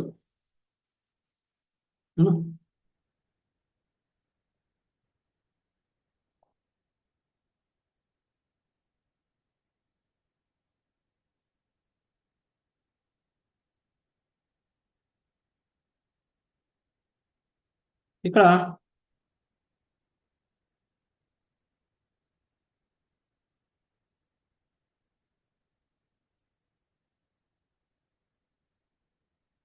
ఆ దేవతల శుద్ధ భక్తులు కూడా ప్రకృతి గుణముల ప్రభావానికి గురికారు. బృందావన సద్గోస్వాములందరూ అత్యంత ఉన్నతము ధనిక వంశం నుండి వచ్చినట్టు వారు. కానీ బృందావనమున వారు సన్యాస జీవనం స్వీకరించినప్పుడు బాహ్యమునకు దుర్భర జీవన స్థితిలో ఉన్నట్లుగా గోచరించిరి. కానీ వాస్తవంగా వారు ఆధ్యాత్మిక విలువల ఎందు గొప్ప ఆస్తిపరులై ఉండేది. అటువంటి భాగవతులు ప్రథమ శ్రేణి భక్తులు జనులలో సంచరించినను త్రిగుణ ఫలములైనట్టి మానవచే ఆకలి సంతృప్తులచే జాగృత సుషుప్తులచే ప్రభావితులు కాలేదు. అది అంచేత సద్గోస్వామి లాంటి వాళ్ళందరూ లౌకికంగా చూసుకుంటే వాళ్ళ రూప గోస్వామి హోమ్ మినిస్టర్, సనాతన గోస్వామి ప్రధానమంత్రి అటువంటి పెద్ద పోస్టుల్లో కన్నారు. వాళ్ళందరూ వదిలేసి బృందావనం గెలిచినప్పుడు ఎన్నో కష్టాలు పడుతున్నట్టు కనబడచ్చు. వాళ్ళు లౌకికంగా కనబడినప్పటికీ ఆధ్యాత్మికంగా ఎంతో సంపన్నులే, ఆనందంగా ఉన్నారు. అంచేత వాళ్ళు ఆధ్యాత్మికంగా ఎంతో ఆస్తిపరులు. అటువంటి వాళ్ళు ఈ లౌకికంలో మనలాగా వాళ్ళు తిరుగుతున్నప్పటికి కూడా వారు ఈ త్రిగుణాల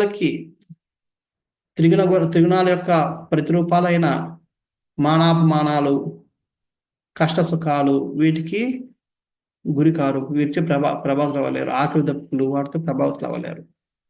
వారికి గురి కారు. వారి యొక్క ప్రభావానికి గురి కారు.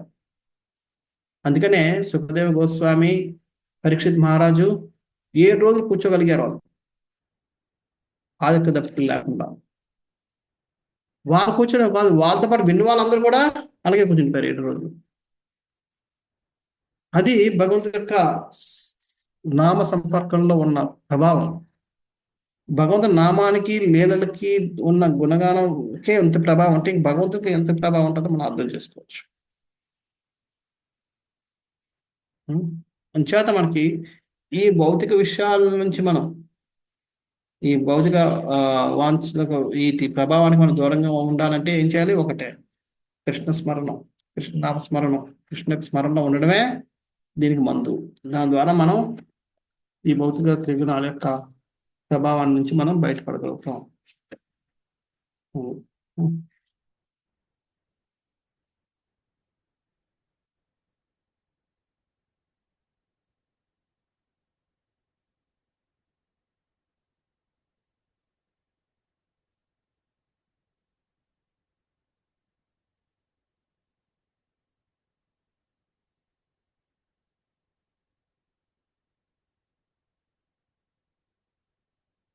శ్రీకృష్ణ మరి అతని సహచరులు ఒకే ఆత్మస్థాయిలో నిలిచి ఉన్నందున వారి వైభవములు యోగమాయిచ్చే సదా పవిత్రమై ఉండును. అది ఇంచేత ఎలాగైతే భగవంతుడు ఇంతకు ముందు చెప్పినట్టుగా భగవంతుడే కాకుండా భగవంతుడు ఆశ్రయంలోకి వచ్చిన వాళ్ళు కూడా ఈ త్రిగుణాల యొక్క ప్రభావానికి లోను కారు కాబట్టి వాళ్ళిద్దరు కూడా ఒకే స్థాయిలో ఉన్నవాళ్ళు అవుతారు. ఇంచేత వాళ్ళిద్దరు ఒకే స్థాయిలో ఉంటారు కాబట్టి భగవంతుడు ఏ విధంగా అయితే యోగమాయిచ్చే కప్పబడి ఉంటాడో ఈ భక్తులు కూడా యోగమాయిచ్చే కప్పబడి ఉంటారంటే యోగమాయ బాహ్యపు మలినాల్ని వారికి తాకకుండా చేసేస్తుంది. కప్పబడి ఉంటుంది. బాహ్య మలినాలు ఏవి కూడా వాళ్ళని తాకకుండా చేస్తుంది. అందుకని యోగమాయ సంరక్షణలో ఉంటారు. అందుకని భగవద్గీతలు కూడా చెప్తారు, మహాత్మానాంశ దైవీ ప్రకృతి ఆశ్రయం. మహాత్ములందరూ కూడా దైవ ప్రకృతి యొక్క దాంట్లో పరిరక్షణలో ఉంటారు అని చెప్తారు. అది సో ఆ విధంగా వాళ్ళందరూ కూడా యోగమాయితే రక్షణ పడుతూ ఉంటారు. ఇక్కడ ఒక విషయాన్ని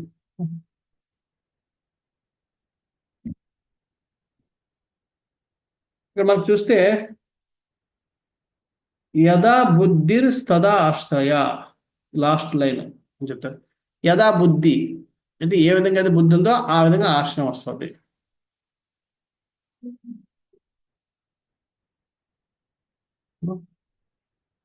అంచేత ఎవరు ఏ విధంగా ఆయన ఆశ్రయించారో ఆ విధంగా ఆయన బుద్ధిస్తాడు. అది సరే.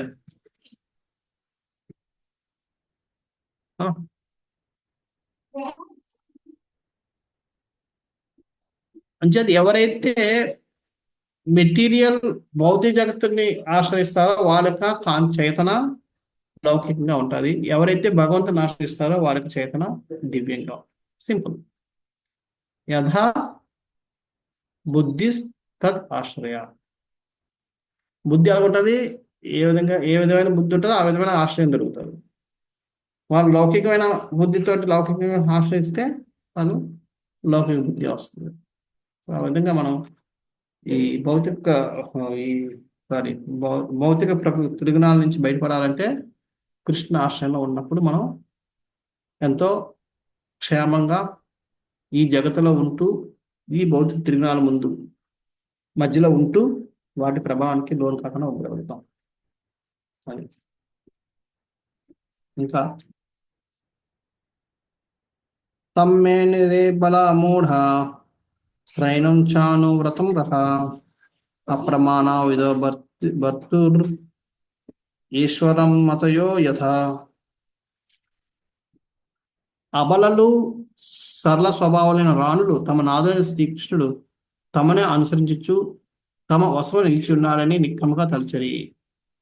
నాస్తికులైన వారు అతనిని పరమ నియామకునిగా ఎరుగలేని చందనమున వారందరూ తమ భర్త యొక్క మహిమల విస్తారమును ఎరుగకుండిరి. సో సరళ స్వభావం చాలా సరళం స్వభావాలు కాబట్టి వాళ్ళందరూ కూడా భగవంతుడు తమల్ని అనుసరిస్తూ ఉన్నాడు, తమ వెనకాల ఉన్నాడు, తమంటే ఆకర్షితుడు, తనంటే ఎంతో ఇష్టపడతాడు అన్న భావంలో ఉన్నారు. తన ఉదాహరణ ఎలాగైతే భగవంతుడి యొక్క దివ్యత్వాన్ని నాస్తికులు గ్రహించలేరో, అలాగే భగవంతుడి యొక్క గొప్పతనాన్ని ప్రేమ వల్ల వీళ్ళు గ్రహించలేకపోతున్నారు. మనం చూస్తే మన ఇళ్ళలో కూడా చూస్తుంటాం, తల్లిదండ్రికి తండ్రి కానీ అంటే ఇంటికి వెళ్తే ఆడి పెద్ద ప్రైమ్ మినిస్టర్ అయినా అవ్వచ్చు, లేదంటే ఏదైనా అవ్వచ్చు, ఇంటికి వెళ్తే తల్లి అంటదే జాగ్రత్త చూసుకో, జాగ్రత్త నాయన, జాగ్రత్త ఉండు, అదే జాగ్రత్త ఏంటి, ఇక ప్రైమ్ మినిస్టర్కే జాగ్రత్త లేకపోతే ఇంకెవరు ఉంటారు దేశంలో. అయినా సరే వాళ్ళు చెప్తారు ప్రేమ. వాళ్ళ ప్రేమ ముందు ఎటువంటి వాటిని చిన్నవాడే. అందుకే భగవంతుడు కూడా చిన్నవాడు అయిపోతాడు ఆయన మీద మన ప్రేమ చూపిస్తే. అందుకే ప్రేమతో సాధించలేదంటూ ఏమీ ఉండదు ఈ జగత్తులో. కాదు, మన ప్రేమలో స్వార్థం కలుపుతాం కాబట్టి మన ప్రేమ మనం చూపించినా సరే అది సఫలాన్ని ఇవ్వదు, సత్ఫలితాన్ని ఇవ్వదు. దాంట్లో మనం కొంత స్వార్థం వస్తాం. కానీ శుద్ధ ప్రేమ అంటే దాని వల్ల గెలవందంటూ ఉండదు, ఈ జగత్తులో సాధించలేదంటూ ఉండదు, శుద్ధమైన ప్రేమతో గెలుచుకోలేదంటూ ఉండదు. కానీ మనం ఏంటంటే మనం ఏదో స్వార్థం మనం వెనకాతలు ఉంటుంది దాని వెనకాతల. అందువల్ల ఆ ప్రేమ వల్ల మనం గెలుచుకున్నా సరే అది సత్ఫలితాలను ఇవ్వదు, అది ప్రాబ్లం. అంచేత అటువంటి ప్రేమ లేకుండా మన శుద్ధ ప్రేమతో ఎప్పుడైతే మనం ఎవరైనా ప్రేమించామంటే చేస్తాం. వాళ్ళు అటువంటి శుద్ధ ప్రేమలో ఉన్నారు కాబట్టి భగవంతుడి యొక్క మహత్వాన్ని వాళ్ళు తెలుసుకోలేకపోతున్నారు.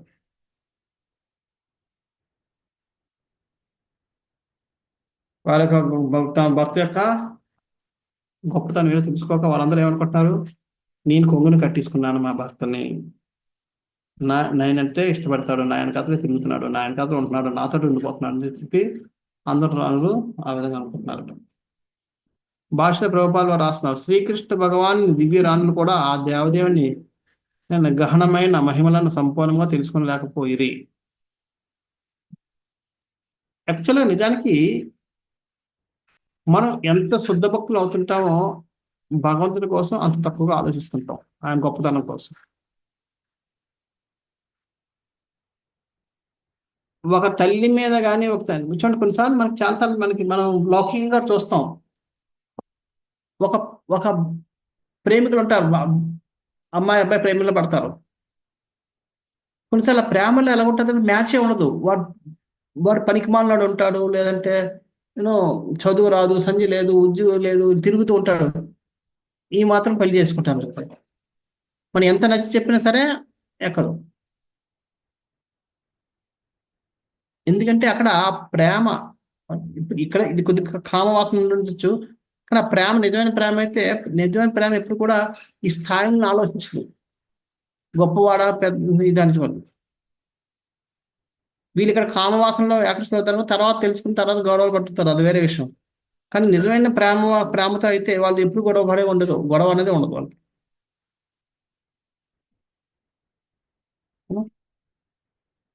సో ఆ విధంగా మనకి ఈ ప్రేమ అనేది ఎలాంటిదంటే స్థాయిని చూడదు. అందుకని వాళ్ళు ఎంత ప్రేమగా ఉన్నారంటే భగవంతుడు ఎంత గొప్పవాడన్న ఆలోచనే లేదు వాళ్ళు, ప్రేమించడం అంతే. ఆయన కృష్ణుగా ప్రేమిస్తున్నారు అంతే. కృష్ణుని ఎందుకు ప్రేమిస్తున్నారంటే ఆయన భగవంతుడు అని కాదు, కృష్ణుని ఎందుకు ప్రేమిస్తున్నారంటే ఆయన గొప్ప ఐశ్వర్యంతం కాదు, కృష్ణుని ఎందుకంటే ఆయన అందగాడని కాదు.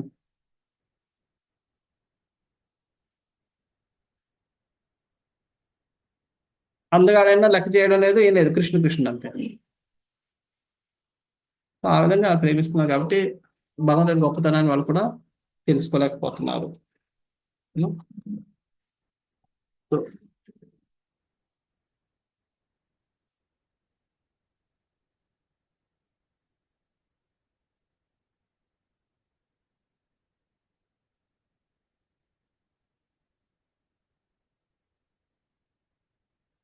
భగవంతుడు ఆవచించినప్పుడు ఆధ్యాత్మిక జగత్తు యొక్క సంపూర్ణ వివరణను తెలియజేయటకే తన పరివారంతో సహా ఆరాధించును.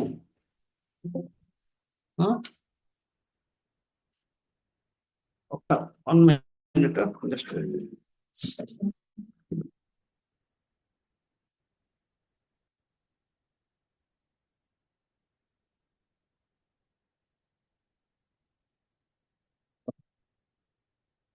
అంటే భగవంతుడు ఈ భౌతిక జగత్తులోకి వచ్చినప్పుడు ఉమ్, ఆయన యొక్క ఆధ్యాత్మిక జగత్తు ఎలా ఉంటుందో చూపించడం కోసం ఆయన యొక్క పరివారంతో మాత్రం వస్తాడు. ఆ? భగవత్ భగవత్ సృష్టిని భోగింప వలనని లౌకిక భావం కించిత్తు కూడా లేకుండా భగవాన్ యొక్క భగవాన్ శుద్ధమైన ప్రేమ భక్తి అట్టి ఆధ్యాత్మిక జగత్తు నెలకొని ఉండడం. అటువంటి భక్తులందరూ ముక్త పురుషులైనట్టు వారు. అది అందుకని ఆయన ఏం చేస్తాడు, అక్కడ ఉన్న వాళ్ళని తీసుకొస్తే అది చూసి మనం నేర్చుకుంటా ఉన్నాడు. ఎందుకంటే అక్కడ మనలాగా స్వార్థపూరితమైన భావన ఏమి ఉండదు, భగవంతు సేవాభావం తప్ప ఇంకేం ఉండదు. అందుకని అక్కడ భక్తులు ఎప్పుడైతే వస్తారో, అందుకని ఈ రాళ్ళు వీళ్ళందరూ కూడా అక్కడ వాళ్ళు కాబట్టి వాళ్ళందరూ ఎప్పుడైతే వస్తారో వాళ్ళని చూసి మనం కూడా ఆ విధంగా ప్రేమించాలి అన్నది మనం నేర్చుకుంటాం. మనకు అది నేర్పడం కోసం, అక్కడ ఉన్న గొప్పతనం తెలియజేయడం కోసం ఆయన మొత్తం సపరివారంతో పాటు వస్తాడు, మళ్ళా ఒక్కడే రాడు.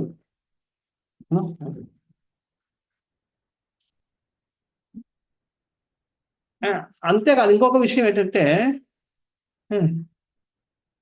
ఆయన యొక్క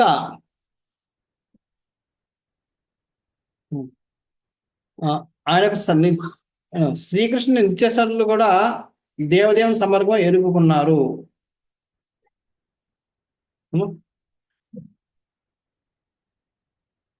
తత్కారణమైన రానులందరూ ఏకాంతమైన తమను అనుసరించేటి భార్య విధేయుడకు భర్త అని శ్రీకృష్ణుడు భావించి ఉండేది.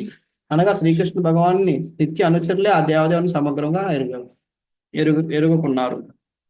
అంటే భార్యలు కూడా ఏమనుకుంటున్నారు, నేను పంగు పట్టుకున్న భర్త అని అనుకుంటున్నారు కృష్ణుని. అంచేత దీని అర్థం ఏంటంటే ఆయన నిత్య అనుచరులు కూడా ఆయన్ని సంపూర్ణంగా అర్థం చేసుకోలేకపోతున్నారు. అటువంటి మనమే అర్థం చేసుకుంటాం భగవంతుని. ఒకసారి ప్రభుపాద వారు కూడా అలాగే అంటారు, ఏదో ప్రశ్నలు అడుగుతుంటే ఇవన్నీ అడుగుతుంటే అందుకే భగవంతుని మనం అర్థం చేసుకోలేము అని అంటారు. అంటే శిష్య అంటారు, ప్రభుపాద ఎందుకు అర్థం చేసుకోవాలి, మీరు ఇన్ని బుక్స్ రాసుకున్నాక చదివితే మాకు భగవంతుడు అర్థం అవుతుంది అంటే, లేదు అయినా సరే మీరు అర్థం చేసుకోలేరు అంటారు. మరి అటువంటిప్పుడు ఎందుకు ఇన్ని బుక్స్ రాశారంటే అది చెప్పడం కోసమే. ఇన్ని బుక్స్ చదివినా సరే మీరు అర్థం చేసుకుని చెప్పడం కోసమే నేను బుక్స్ రాశారంట. అంటే మనం ఇన్ని బుక్స్ చదివినంత మాత్రాన, లేదంటే ఇన్ని బుక్స్ చూసినంత మాత్రాన మనం భగవంతుడిని అర్థం చేసుకున్నగలం అని అనుకోవడం మన యొక్క తెలివి తక్కువతనమే. భగవంతుడు మనం అర్థం చేసుకోలేము. లాస్ట్కి శ్రీకృష్ణ భగవానుడు తన నిర్హేతు కరుణ చేతనే సంపూర్ణంగా అవగాహన కాగలడు, కానీ అన్నిదా కాదు. రాణులతో శ్రీకృష్ణ భగవాన్ వ్యవహారంలో శుద్ధమకు దివ్య ప్రేమ మరియు భక్తిపై ఆధారపడి ఉండుటచే ఆ రాణులందరూ ఎటువంటి భౌతిక కలమషం లేకుండా దివ్యస్థితిని నిలిచిండిరి. చెప్పాను కదా, మనం భక్తి పూర్వకంగా మాత్రం భగవంతుని ఆకర్షించగలం, లేకపోతే లేదు. వాళ్ళ యొక్క కార్యాలన్నీ కూడా ఈ భక్తి పూర్వకమైన దివ్య స్థితిలో ఉన్నాయి కాబట్టి వాళ్ళందరూ కూడా భగవంతుని ఆకర్షిస్తూ ఆ భగవంతుడితో పాటు ఆయన యొక్క ఆ దివ్య స్థితిలో ఉన్నారు, అంతే తప్ప వేరే స్థితిలో లేరు.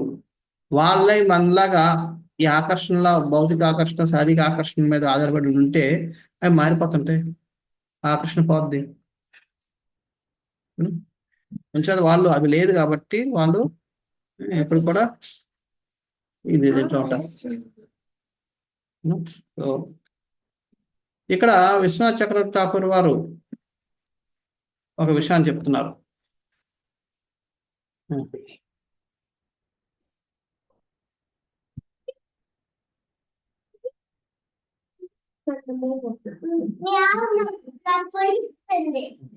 వాళ్ళందరూ ఏమనుకుంటున్నారు, వారి యొక్క ప్రేమ వల్ల, లేదా వాళ్ళ యొక్క ఉమెన్లీ నేచర్ అంటే స్త్రీ బిడియత్వం, వీటి వల్ల, స్త్రీ యొక్క గుణాల వల్ల భగవంతుడిని ఆకర్షించుకుంటున్నారు అనుకుంటున్నారు. కానీ భగవంతుడు అలా అర్థం చేసుకుంది ఏంటంటే భగవంతుడు వాళ్ళని మోహంలో పెట్టాడు. ఎందుకని ఆ విధంగా ఆయన ఆ మాధుర్య లీలని అనుభూతి పొందడం కోసం. ఆ మాధుర్య లీలని అనుభూతి పొందడం కోసం ఆయన మోహం, లేకపోతే ఆ మాధుర్య లీల అయ్యింది కాదు వాళ్ళ మధ్య. అది అర్థం చేసుకోలేక వాళ్ళందరూ ఏమనుకుంటారు, మేము వాళ్ళ భగవంతుడిని మోహం చేస్తామని అనుకుంటారు. కానీ నిజానికి అది కాదు. భగవంతుడు వారిని మోహనుడిని చేసేసారు. ఆ మోహంలో ఉండడం వల్ల వాళ్ళు భగవంతుడి యొక్క నిజస్థితిని ఏంటో వాళ్ళు గుర్తించలేకపోతున్నారు, గుర్తించే ప్రయత్నం కూడా చేయడం లేదు. అది ప్రేమ యొక్క గొప్పతనం. ప్రేమలో ఎవరు కూడా ఎదుటి వ్యక్తి, తమను ప్రేమించే వ్యక్తి గొప్పవాడా తక్కువవాడా అనేది అంచనా వేయడానికి ఎప్పుడు కూడా ప్రయత్నించడు. అలా ప్రయత్నించినప్పుడు ప్రయత్నం జరిగినప్పుడు అది ప్రేమ అవ్వదు, కామం అవ్వదు. ఓకే, హరే కృష్ణ. ఎవరికైనా ప్రశ్నలు ఉన్నాయా?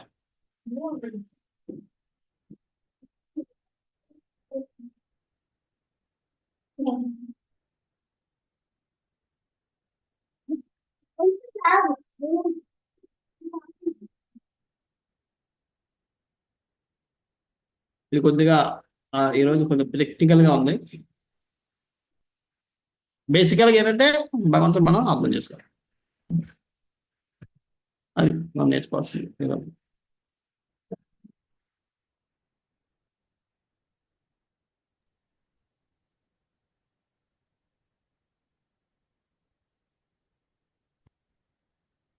ఎవరికైనా ప్రశ్నలు ఉన్నాయా?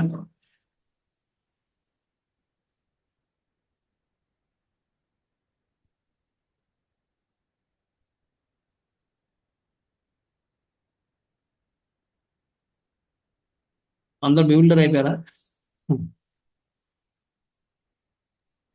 అదే యాక్చువల్గా అదే అదే ఇది అంటే చాలా కష్టం రోజు. అంటే మీరు అంటే థియరిటికల్ చెప్తున్నారు కానీ ఇప్పుడు అంటే అసలు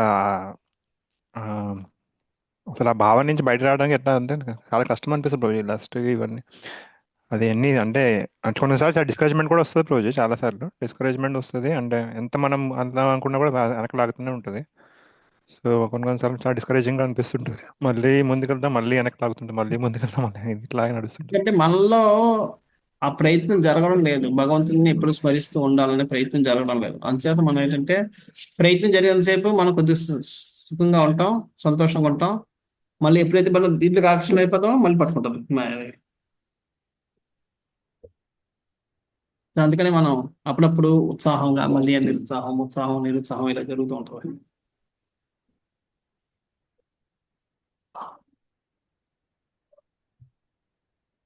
అంటే శుద్ధ భక్తులు ఎప్పుడు కూడా వాళ్ళు ఏ కార్యం చేసినా వెనకాతల వాళ్ళ స్మరణ, భగవంతు స్మరణ ఉంటుంది కాబట్టి వాళ్ళు ఇప్పుడు కూడా మనలాగా ఈ లౌకిక విషయాలకి ఆకర్షితులు ఎవరు, ఈ మోహాన్ని పడరు.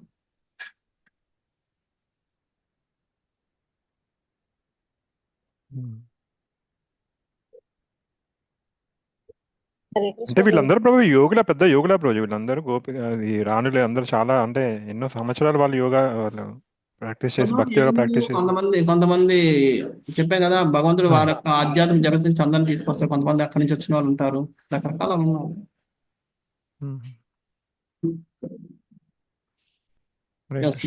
లీలా గాయత్రి మాతాజీ. హరే కృష్ణ ప్రభుజీ, ఇప్పుడు మీరు చెప్పేటప్పుడు భగవంతుడు మనకి అర్థం కాదని చెప్పారు, ప్రపాద్ అన్నారు.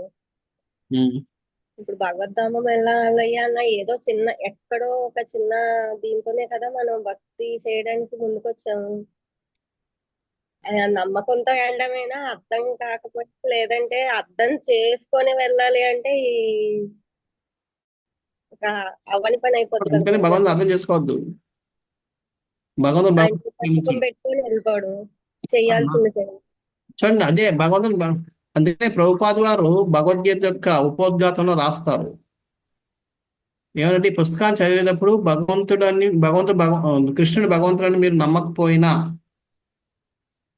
కృష్ణుడు భగవంతుడిగా మీరు ఊహిస్తూ చదవండి, ఆటోమేటిక్గా మీరు భగవంతు భక్తులు అయిపోతారు.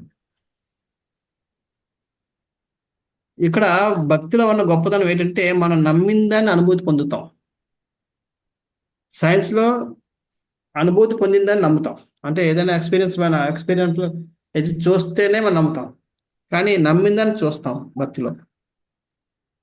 అదే ప్రభుజీ, ఇప్పుడు అర్థమైనా అర్థం కాకపోయినా మనం నమ్మి మనం చేరాలి అంతే అక్కడ. అయినప్పుడు భగవంతుడు ఆటోమేటిక్ చేర్చుకుంటాడు. ఎందుకంటే ఇక్కడ మనం చూడడానికి మనం ఒక స్థాయిలో ఉన్నాం, భగవంతుడు ఇంకో స్థాయిలో ఉన్నాడు. మనం చూసే స్థాయి కాదు అది. ఇప్పుడు ఇక్కడ ఒకళ్ళు ఉన్నారు, అమెరికా ఒకళ్ళు ఉన్నారంటే ఏదో ప్రయత్నం చేసి అమెరికా వెళ్ళడానికి ప్రయత్నం చేస్తే ఏదో ఒక రోజు మనం చేరుకోగలుగుతాం. కానీ ఇక్కడ అలాంటి కాదు. ఇక్కడ స్థాయి వేరు, వేరే స్థాయి వేరు. అంటే ఇక్కడి నుంచి అక్కడికి వెళ్ళాలంటే అయ్యే పని కాదు అది.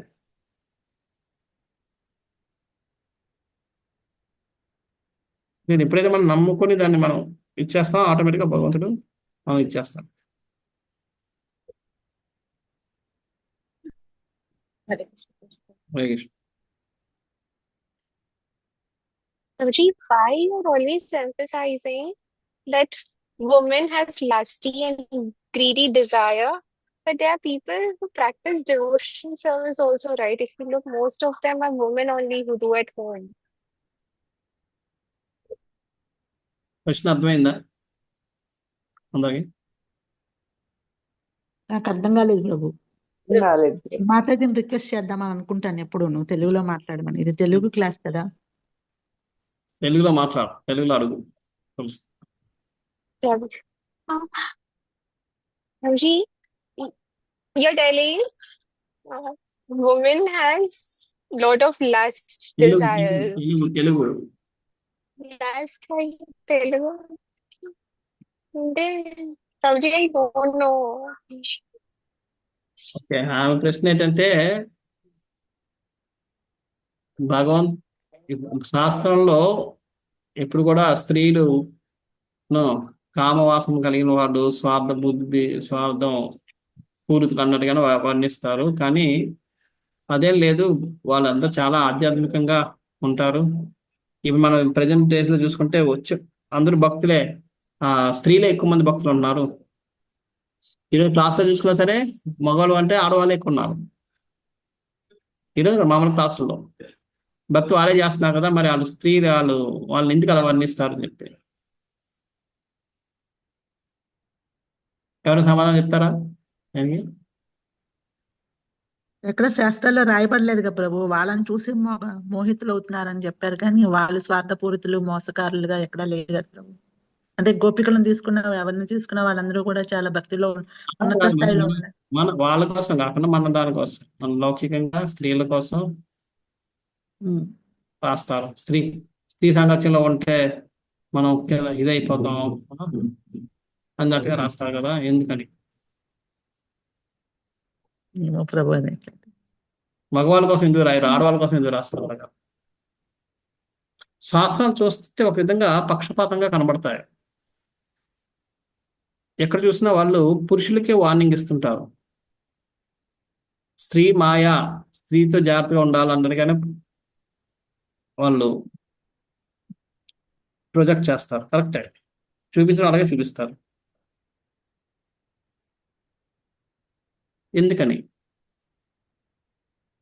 ఎందుకనంటే యాక్చువల్గా నిజానికి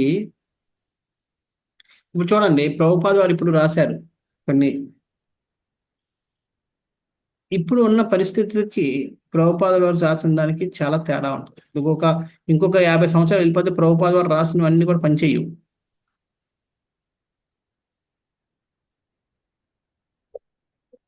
ఎందుకంటే అప్పుడు ఉదాహరణలు, ఇప్పుడు చెప్పిన ఉదాహరణలు ఏవి కూడా ప్రభుపాద వారికి ఇప్పుడు ఇచ్చిన ఉదాహరణలు ఏవి కూడా అప్పుడు పనిచేయవు. చూడండి, మొన్న కొన్ని ప్రభుపాద వారు రాస్తారు. ఎవరు నెక్సన్ అమెరికన్ ప్రెసిడెంట్, ఆయన్ని దించేశారు. ఇటువంటి ఉదాహరణలు పనిచేయవు. కొన్ని రోజులు పోతే మర్చిపోతారు హిస్టరీ ఎవరన్నది. అయితే ఆ ఉదాహరణ పనిచేయదని కాదు, ప్రభుపాద రాసే టైంకి పరిస్థితులు అలా ఉన్నాయి కాబట్టి ఇప్పుడు హిప్పీలందరినీ హ్యాపీలు చేశామంటారు ప్రభుపాద వారు. కానీ ఇప్పుడు హిప్పీలే లేరు, హ్యాపీలు చేశారని చెప్పడానికి అది ఎవరికి ఎక్కదు.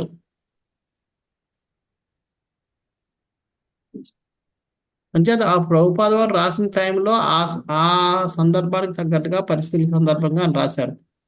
కొంతకాలం వచ్చాక అవి కనెక్షన్ లేదు. అందుకనే మనలాంటి ప్రచారకులు ఏం చేయాలి, అదే సందర్భాన్ని దాని యొక్క అర్థం మనం తీసుకుని అప్పుడున్న పరిస్థితులకి మనం అర్థమయ్యేటట్టుగా వివరించాలి. ప్రస్తుత పరిస్థితుల్లో ఉన్న ఉదాహరణలు తీసుకొని ఆ విషయాన్ని మనం చెప్పాలి. సో అందుకనే వేదవ్యాసుడి శాస్త్రాలన్నింటినీ రాసేటప్పటికీ స్త్రీలు ఇంత ఇప్పుడులాగా ఉండేవారు కాదు. ఇప్పుడు స్త్రీ అన్నది ఏంటంటే వాళ్ళకి అహంకార పూరితులు అయిపోయారు. మేమేం తక్కువ, సమానం అది అన్న భావనలో ఉన్నారు. అంటే స్త్రీలు ఎప్పుడు కూడా వాళ్ళు అనుకోగా ఉండేవారు కాబట్టి అనుకోవ ఇంత ముందు చెప్పుకున్నట్టుగా స్త్రీకి నిన్న చెప్పినట్టున్నా, స్త్రీ ఎంత బిడియంగా ఎంత వినయంగా ఉంటుందో ఆమె యొక్క ఆకర్షణ లేదంటే ఆమె యొక్క గొప్ప గౌరవం అంత పెరుగుతుందని చెప్పి. ఇప్పుడు విచ్చలవిడితనం కంటే ఎంతో సబ్మిసివ్గా ఉండే స్త్రీ ఆమె యొక్క గౌరవం కానీ ఆమె యొక్క ఆకర్షణ కానీ చాలా ఎక్కువ పెరుగుతుంది. పూర్వ స్త్రీలు అలా ఉండేవారు కాబట్టి పురుషులు చాలా తొందరగా ఆకర్షితులు అయిపోతుండేవారు.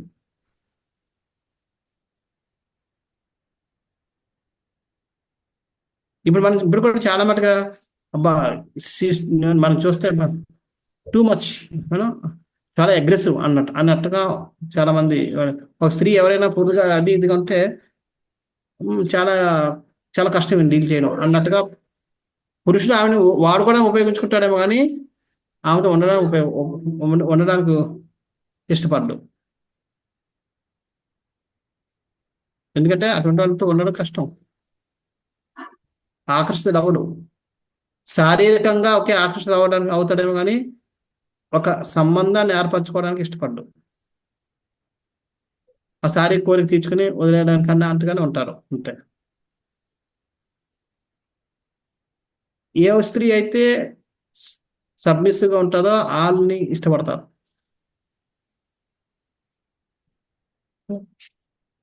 అంచేత అప్పుడు పూర్వం స్త్రీలు అలా ఉండేవారు కాబట్టి పురుషులు చాలా తొందరగా ఆకర్షితులైపోయేవారు. ఆకర్షితులైపోతే ఏమవుద్ది, వారి యొక్క సాధన దెబ్బతింటుంది. స్త్రీకి పూర్వం సాధన ఉండేది కాదు. పురుషుల యొక్క సాధనే స్త్రీ సాధన. ప్రతి స్త్రీ ఎవరికో ఒక భర్తకి భార్య అవ్వాలి. అంటే భర్త ఏదైతే ఆధ్యాత్మికం కానీ పుణ్యం కానీ ఏం చేసినా అది సగం భార్యకి వెళ్ళిపోతుంది. కాబట్టి ఆ విధంగా భార్య చేయకపోయినా సరే అది భర్త చేయాల్సిన బాధ్యత ఇద్దరిది ఆయనే చేయాలి.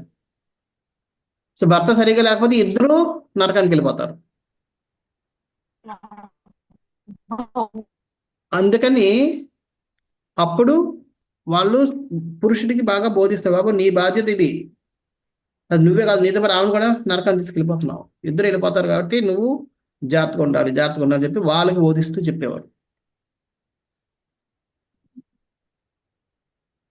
అంతేగాని దాని ఉద్దేశం వాళ్ళని స్త్రీని అవమానపరచడం కాదు. ఎక్కువ విధంగా చూసుకుంటే స్త్రీ కూడా పతనం చెందకూడదని వాళ్ళు చెప్పినట్టు.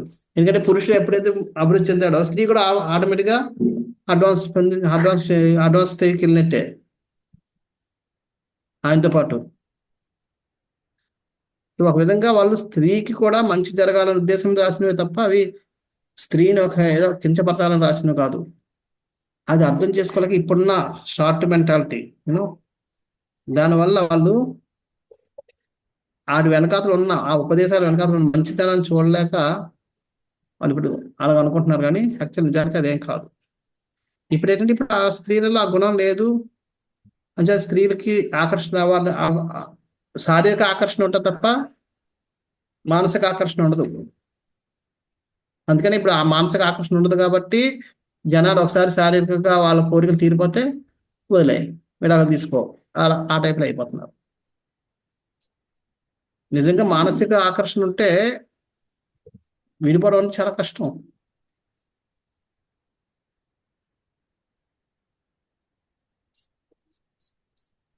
అంచేత ఇప్పుడు రాసిన దానికి అప్పుడు రాసిన దానికి చాలా తేడా ఉంది. అది అర్థం చేసుకోవాలి.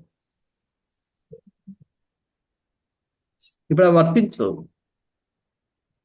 ఎందుకంటే స్త్రీలు అంత ఆకర్షణగా లేరు కాబట్టి కాస్మెటిక్స్ ఇన్ని పెంచుకోవాల్సి వస్తుంది, ఇన్ని లిప్స్టిక్స్ రాసుకోవాల్సి వస్తుంది, ఇంత మేకప్ పెట్టుకోవాల్సి వస్తుంది.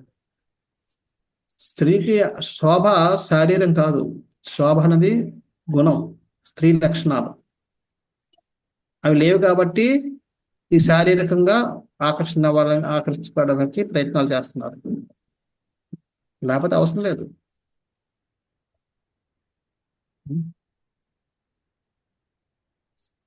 ఆ గుణాలకు ఆకర్షితులు అయిపోతే వాళ్ళు వదిలిపెట్టరు. శరీరం ఎంత అంత వికారంగా ఉన్నా ప్రాబ్లం లేదు.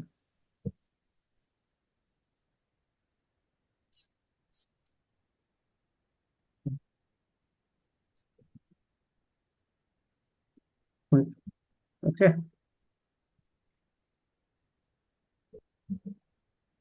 చేత వాళ్ళు ఒకవేళ స్త్రీలు ఇక్కడ అన్నట్టుగా ఆధ్యాత్మికంగా వచ్చినా సరే వాళ్ళ వెనకాల ఉద్దేశం ఏంటి, ఏదో ఒక కోరికలు ఉంటాయి, ఆ కోరికల వల్లే వస్తారు. వాళ్ళు ఆత్మ సాక్షాత్కారం కోసం వచ్చే స్త్రీలు చాలా తక్కువ మంది ఉంటారు. తర్వాత మారచ్చు, కానీ జనరల్ గా స్త్రీలు ఏదో కోరికలు తీర్చుకోవడానికి వస్తారు.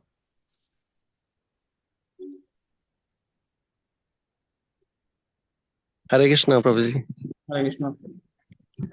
ప్రభుజీ, ప్రభుపదుల వారు ఒక సందర్భంలో రాస్తారు కదా ప్రభుజీ, women in general women are the symbol of ignorance అని రాస్తారు. అదే అంటే నాన్ డివోషనల్ గా ఉండేటప్పుడు కాదు, స్త్రీ స్వభావ రీత్యా స్త్రీ స్వభావం చిన్నపిల్లల స్వభావం ఒకటే ఉంటుంది. స్వభావ రీత్యా చిన్నపిల్లవాడు ఎంత మార్కులు తెచ్చుకుని ఎంత తెలివైన వాడు మనం అన్ని నేర్పిస్తున్నా సరే ఆ చింతనత్వం ఉంటుంది వెనకాల. చిన్న వయసులో ఉన్న పెద్ద ఛాంపియన్ అయిపోవచ్చు, చెస్ ఛాంపియన్ అయిపోవచ్చు, లేకపోతే మంచి నాలెడ్జ్ అయిపోవచ్చు, పెద్ద మ్యాథమెటిక్స్ వాటిల్లో పెద్ద నిష్ణాతులు అయిపోవచ్చు చిన్నప్పుడే. కానీ ఎంత చిన్న వయసులో అయినా సరే ఆ పసితనం అనేది ఉంటుంది.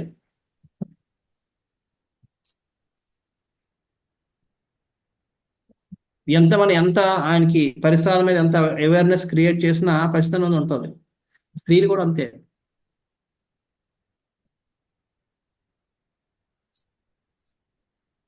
ఆ స్వభావం అటువంటిది. అని ఎంత మనం ట్రైనింగ్ ఇచ్చి ఎంత చేసినా సరే ఆ స్వభావం స్వభావం ఇచ్చా అది పోదు. ఎలాగైతే మనం ఎంత చేసినా ఎన్ని సర్జరీలు చేసినా స్త్రీ పిల్లలు కనాలి కానీ మగవాళ్ళు కనలేరు.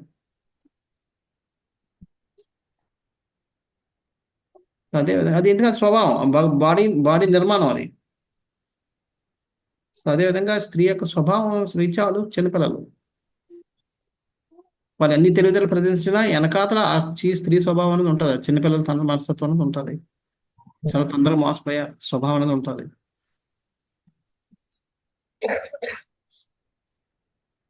అందుకనే స్త్రీని తొందరగా మోసం చేయగలుగుతారు. అందుకే స్త్రీకి రక్షణ అవసరం. పోలీసులు కూడా ఇన్ని యాక్షన్ ఇన్ని చట్టాలు ఎందుకు పెట్టారు స్త్రీల మీద, మగవాళ్ళ మీద ఎందుకు పెట్టరు? ఆడవాళ్ళ చేత మోసపోయే మగవాళ్ళు చాలా తక్కువ మంది ఉంటారు. మగవాళ్ళ చేత మోసపోయే ఆడవాళ్ళు చాలా ఎక్కువ మంది ఉంటారు. ఎందుకంటే ఆడవాళ్ళు చాలా తొందరగా బాహ్య వీటికి చాలా తొందరగా ఆకర్షణలు అయిపోతారు. దాన్ని అవసరంగా తీసుకుని మగవాళ్ళు వాడుకొని మోసం చేసేస్తారు. అందుకు వాళ్ళకి సంరక్షణ అవసరం. అది వాళ్ళు ఎంత తెలివైన కూడా పప్పులో కాలేస్తారు, ఎంత పెద్ద పొజిషన్లో ఉన్నా సరే. ఎందుకంటే అది స్వభావం, అది తెలివితేటలు కాదు.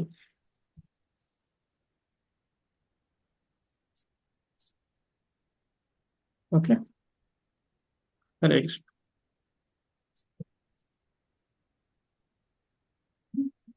ప్రభుపాద की जय, ग्रंथराज भागवतम की जय. वाञ्छा कल्पतरुभ्यश्च कृपा सिन्धुभ्येव च पतितानां पावनेभ्यो वैष्णवेभ्यो नमो नमः. अनंत कोटि वैष्णव की जय. हरे